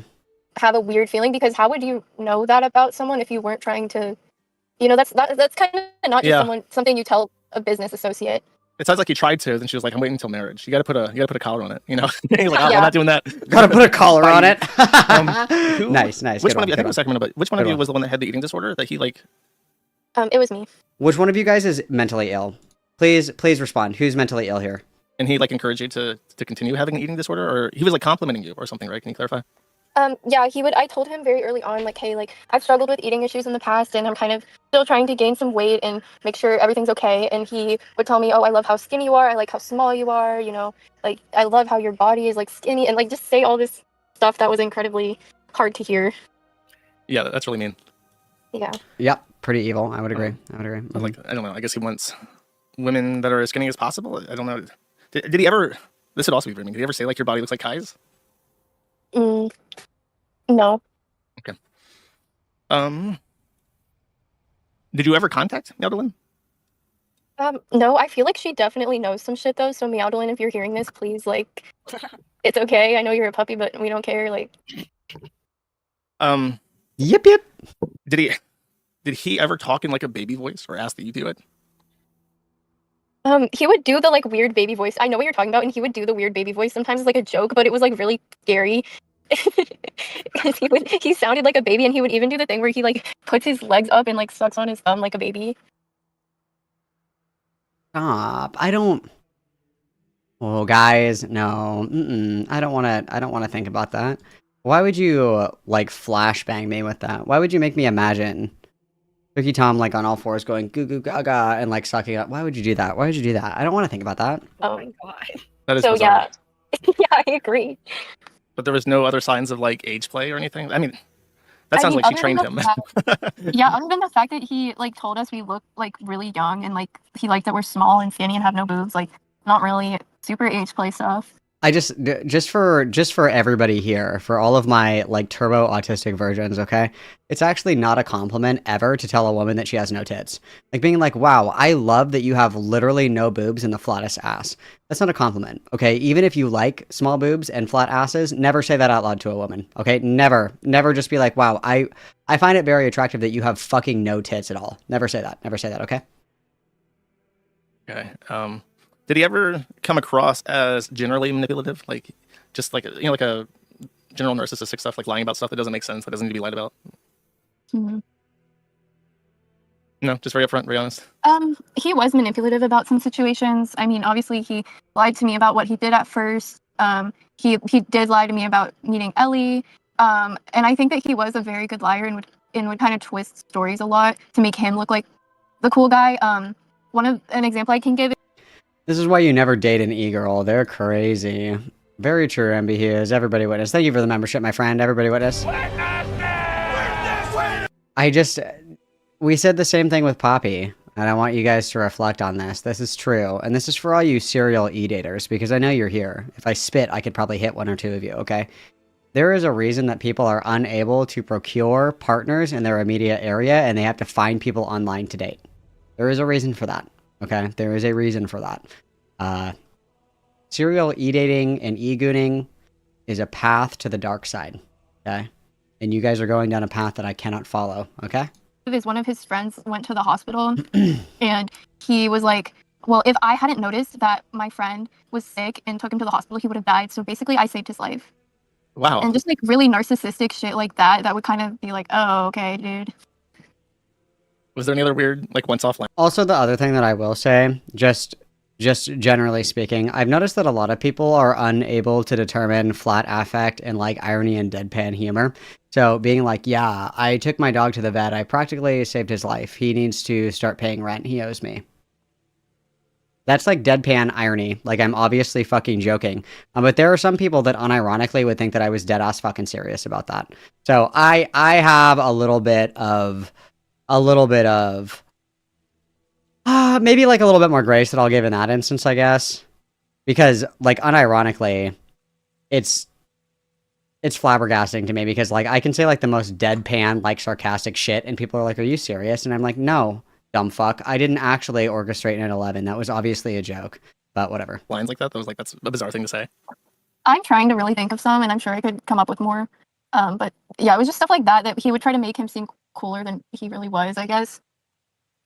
Oh, you reminded me. He made a very interesting post about how he seems to resent his career on YouTube and wants to like start a rock band as a vocalist. Yes, that is 100% true. How often did he bring up the rock star fantasy? Oh, all the freaking time. Like he was like, "Oh, I'm just so burnt out with work. I hate what I'm doing. I feel like I'm just creating more drama and like I'm doing nothing with my life with this YouTube channel because I'm just talking about, people who have fucked their life up and I'm just, it doesn't really mean anything, but I want to be like Pantera and be like create my own genre." That's what he said. He wanted to create his own genre of music in which he is both the frontman and lead guitarist. Did he actively pursue this in any way, or did he just like talk about it as like a fantasy? He bought a guitar, but he like never played it. He just bought a guitar. That's sad. Now we're just kind of making fun of him for buying a guitar and not learning how to play it. That's relatable. It's a very guy thing to do. Buy something like I'm going to learn how to master this, and you just never do it. So he just felt like his work had no like actual value or meaning. Yes. That's sad. How often did he like talk about his work? You said you asked him about specific people and stuff. Like, did he seem like he hated talking about it? Like, I don't even want you to have your mind routed by this internet drama stuff. He would hate when I called him Turkey Tom. Like, he would be like, "Don't call me that." Call me Turkey Tom when we fuck, or get out, whore. Has anybody that's already seen this tell me if there's anything like super juicy? It seems like we're just kind of getting into a little bit of like Ed Sheeran posting right now. He bought a guitar and never learned how to play. Okay, I get it. Is there anything else worth touching on in the remaining 20 or so minutes of this? That's relatable. I would joke around with him and be like, "Oh, Turkey Tom, like Thanksgiving for turkey," and he would be like, "Don't." This is Matt at the internet. This is Noel's channel. That's very funny. But like, I mean, outside of that, like, there was never like any ongoing discussion about like what he was up to. Like on the internet, you mean, or? I'm gonna speed it up so we can just get through this because I would like to. Yeah, like did he ever like vent? He was like, "Oh man, I'm working on this thing. It's like it's so stupid." Like, did he like fill you in on what he was doing? Yeah, he would be like, "Yeah, I'm working on this video. It's about so and so," and he would kind of try to explain whatever the heck he was working on the video about to me. And he would be like, "Oh, it's just taking forever," and like he would have someone else also. I don't know if this is public information or whatever, but he wouldn't really write his own stuff. He would pay other people to write it for him. How much? Do you know how much of the work did he actually do? I know he had an editor because he puts together these huge videos, right? So it makes a ton of money. So like, when I have an editor, but was it like completely sourced from people in Discord? Did he have like a paid writing team? Did he just do the voiceover basically? He would do editing on his own videos, but yeah, he would basically just read out whatever he had written for him, like the script. But he did the editing, like putting together like the screenshots and stuff, the videos. Yeah. You go first. He told me apparently that he had fired a bunch of his editors, and so he would do all the editing, but he would still pay people to like collect everything and write up a script for him. I just don't care about this. And so I actually I had to vet you. So you sent me like multiple pictures, and one was like you're covering your mouth, and the other one with Turkey Tom you have sunglasses on. I'm like, I can't even see like an entire picture of your face at this point because of how you set them. But you went out to your car in like the middle of the night to get your sunglasses, so I could confirm that it was like the same sunglasses in this picture. So it wasn't like a split decision. We're like, okay, I'm gonna join this forum alone, and also if I have another person with me who has been through the same thing, strength in numbers. So yeah, it is kind of shocking to me that like he's because it's over multiple years, and he's just having like this completely like passionless, joyless like humping sessions that are like really violent. It's like, but it's just like what he does apparently. It's his even long-term relationships. Like that's how he just prefers to do it. That's really really bizarre. Yeah. But there's no like specific like. Did you guys talk at all between breaking up and then? Tom and him not. You don't do anything anymore, so it kind of lost interest because of that. Where it's like if I have like this normal person who has no internet. Because obviously from what I've seen, every single woman usually either knew who he was or found out very quickly who he was, and that's the only reason why they ended up sleeping with him. So I think that gave him a really big ego. Okay. Me too, girl. Okay, I mean that sounds like that verifies it. That's crazy. I actually on the picture I showed of the bruise on Katie's face, posted hard. So on that note, did he ever talk shit about any of his YouTube friends, in particular? Yeah, this is just kind of like the drama posting after the fact, which is, neither here nor there. It's just not anything that I'm particularly interested in, which is just a me thing. So, takeaways, guys. I think that overall, losing my mind. General takeaways overall, I think that like the allegations are just that like Tom is like a weird degenerate gooner. I would agree with those allegations. He's kind of like a weird sex freak. Recording people is weird, but like if he's not disseminating them and he's saving them, I still think it's weird, but I would consider it to be like a significant escalation if he's recording them and then like setting them around to brag. That's kind of weird. And I just think a lot of it is just like weird, inappropriate behavior. And I think that like the idea of saying like the girls are coming together to like talk about this or try to get some kind of public accountability, maybe legal accountability. I think that if that's what we are actually wanting to do, we're kind of doing all the wrong things in doing that. Like if we want public accountability or legal accountability, I don't think that they kind of giving, like showing our hand basically is a good way to do that. I don't know. I think the whole thing is just, we need more. We need more is what I think. I think that we need a little bit more, either more evidence on either side. Because like, even if, you know, what these girls are alleging is true, I would say that Tom's like probably a sex freak, like sexually degenerate, porn sick, porn addicted, overly aggressive, overly violent, kind of just like a weird freak or whatever. But I don't think that I would like jump to he's like killing women. He's like a huge, like fucking, he's like schizophrenic and he's gonna probably kill somebody or like rape somebody at knife point someday. I think that's kind of an embellishment. I think the age play shit is really weird. It's just inappropriate. I think it's like borderline pedo adjacent. It's like pedo adjacent behavior. It's very weird. It's very freakish. But a lot of it just seems like these girls wanted just to kind of like throw their hat in the ring. I think that if there was like legitimate accountability to be had, I don't know if that's ever going to happen just because it has turned into, you know, just kind of like a little shit talking gossip girl time. And everybody loves shit talking gossip girl time, but I don't think that shit talking gossip girl time ever really results in any kind of meaningful accountability or like legal accountability. It just turns into like, who has the hottest tea? Who has the craziest shit to talk? But I guess we'll see. I mean, we're still in the really early stages. Tom hasn't said anything as of yet. There's just a lot of stuff that is yet to come out, and all things in due time. What we have right now, I don't think that Tom's done anything particularly. I don't think that he's done anything illegal. He's definitely done some freak shit, some stuff that I would probably consider like wrong, but I don't think that we're on the level of like killing women and shit like that. I don't think we're there yet. We might get there. Who knows? I hope not. But as of right now, I have more kind of like questions and kind of like I don't know, maybes than I do like definitive answers. And so I guess as more comes out, we will see. It also is not a good look that they're like fighting with each other over who's more mentally ill, who's more of a victim, and who's, you know, more of a slut or whatever. That never looks good, but it is what it is, guys. It is what it is. I guess we'll just have to keep an eye on it and see how it goes. We'll have to see what comes of this, you know.